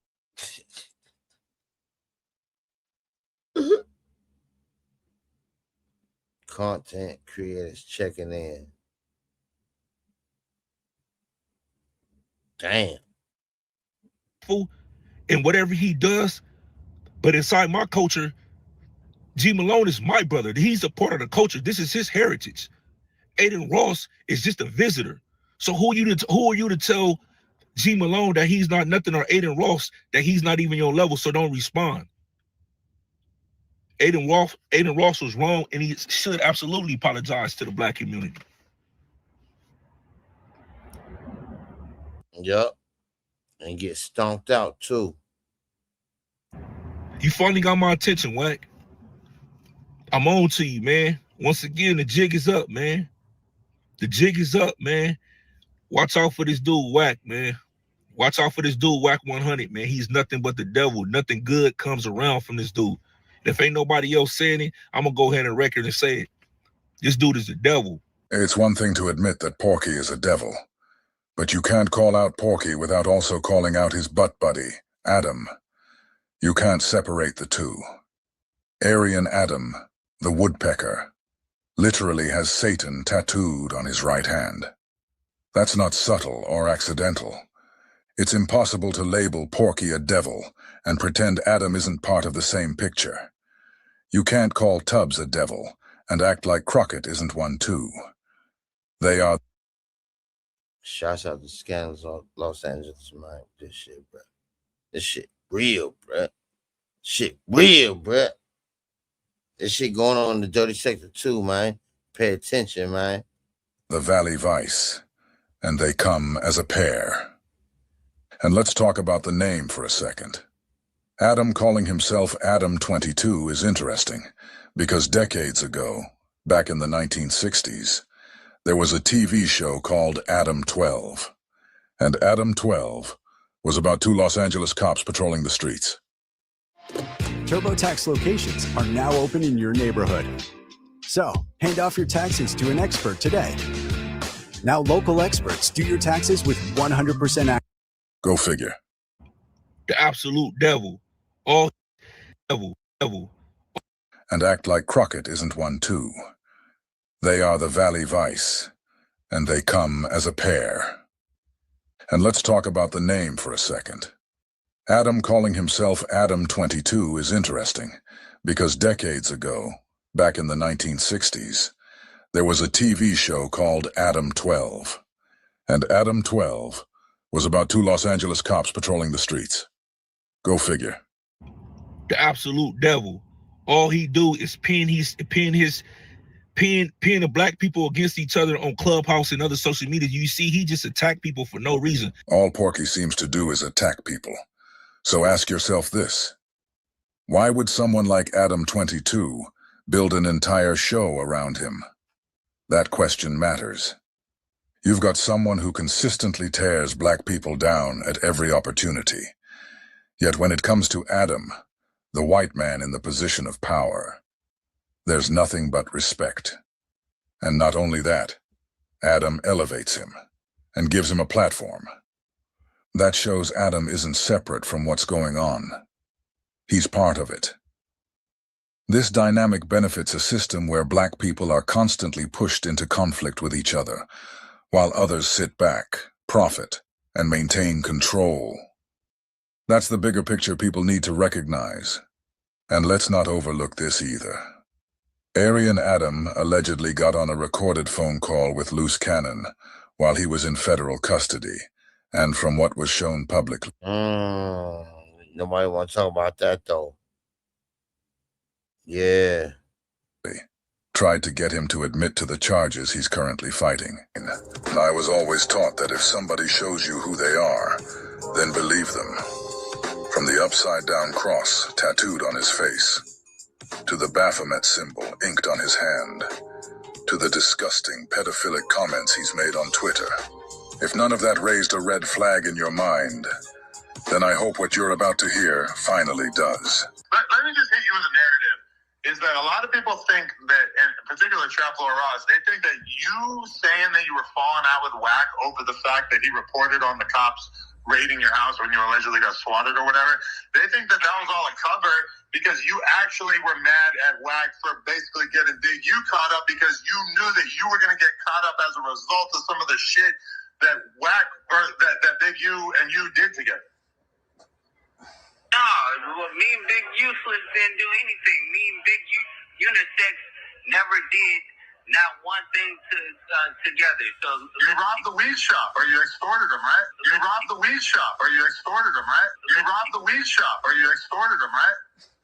No, never robbed no weed shop, Adam. You know that. I haven't said this man's name. I haven't bashed him online. I haven't done nothing. All the things that he been saying, I never responded. I never replied. Yet he keeps saying my name. He keeps saying my name. What Spoety doesn't understand is that he didn't have to say CS2Back's name at all. He could have ignored him completely. But CS2Back was always going to come at him for one specific reason. That reason is that Spoety went on record and said he's an Israelite. If Spoety really understood how CS2Back's handlers operate, he'd understand why that mattered. Once someone publicly identifies as an Israelite, that puts a different kind of target on their back. Porky's handlers see Israelites as a primary threat. And when that happens, they direct Porky to attack it like a bullet. You Hebrew Israelites, Captain Desariat, you and your whole team, because I got into it with them, bro. Because they be out here on Hollywood when they come out here, and they be harassing like the fucking white people, the ladies and shit. Okay. They're making them kiss their boots, talking about for the sins of your ancestors or what they did to our people, repent for their sins and kiss the boots. And I said, listen, bro, see out here we got Nazi lowriders. We got the Aryan Brotherhood. We got the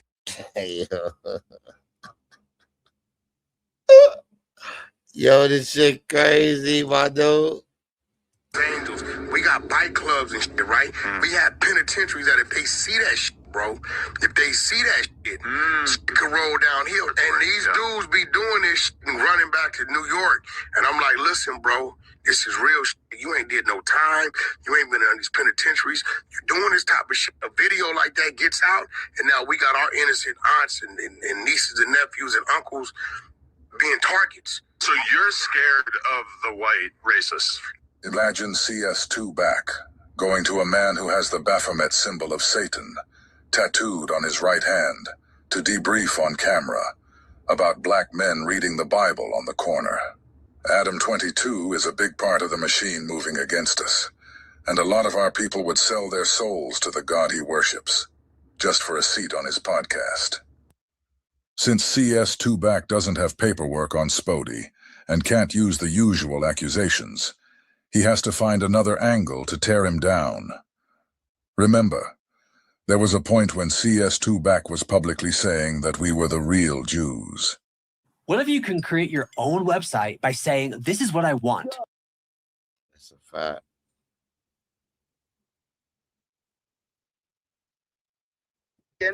That claim Jews are the devil. They're Jews, right? And they'll point to the Ashkenazi. Well, we're claiming that we are the real Jew. What? Yeah, we are the real Jew. We're not claiming, we're not calling ourselves devils. But after a short text message from his handler, he abruptly flipped his position. And it's a problem right now. That's going to probably cost me a couple $100,000. Don't have no fucking Jewish, disrespectful fucking comments on my fucking stage. Ever again in life. Ever again in life. Ever again in life. After the pressure came down, his stance changed, and from that point forward, he started attacking Israelites at every opportunity. Hey, Spoety face. Hey, listen, bro, let me give it to you. I think you in the wrong game. This YouTube internet game, this ain't that, bro. This ain't the church. This ain't the mosque. This ain't none of that. You're coming over here, clout chasing. You trying to step in 4X's lane. We all see that, bro. So what you need to understand is this. You talking about a bunch of shit. You don't know what you talking about, dummy. G Malone. Nigga, you just met G Malone. Boy, I go back damn near 2.5 decades with that man. You stupid ass dummy. You sitting here taking all this. You the only one taking shit serious. You're not going to come to these YouTube streets. You're not going to come to social media and Malcolm X it. It ain't going to happen. Take your ass to the church. Go be an Israelite. Go be an Israelite. God isn't allowing everyone to see this clearly, but he's allowing you to see it Spoety. That means you have to understand what you're looking at. According to the Bible, adultery is a serious sin. Y'all, pay attention, y'all. Learn a lot. Punishable by death in the scripture. Adam 22 himself publicly claimed that he and his wife participated in a satanic ritual by allowing his wife to sleep with another man. A black man, specifically. Adam said this was his way of spitting in God's face. Me and my wife don't believe in God and we still got married. Seems like that's kind of confusing to some people. For the business strat. That's why you guys got married. No, because we wanted to celebrate. No, you guys talked about it. When you got married, you guys talked about, hey, imagine we destroy the sanctity of the Bible. That was a satanic demoralization alchemy. Y'all dumb? Pay attention. Ritual. I like the way that you're thinking. Because, yeah, I don't believe in God. And maybe what better way to spit in the face of God than to get married well, hold on. and then let her fuck a large man? In closing, I want to point this last part out to Spoety, so you can better understand why these people are so afraid. I did a documentary earlier showing that in their own belief system, they believe we are the children of Israel. And because they believe that, they're afraid of the prophecies written about us in Scripture. So when you publicly say you're an Israelite, you have to understand how serious that is to the people influencing Porky. So I'm going to read a few of these prophecies. I believe once you hear them, you'll truly understand why we're met with such intense... Yeah, I'm gonna pull that for tomorrow.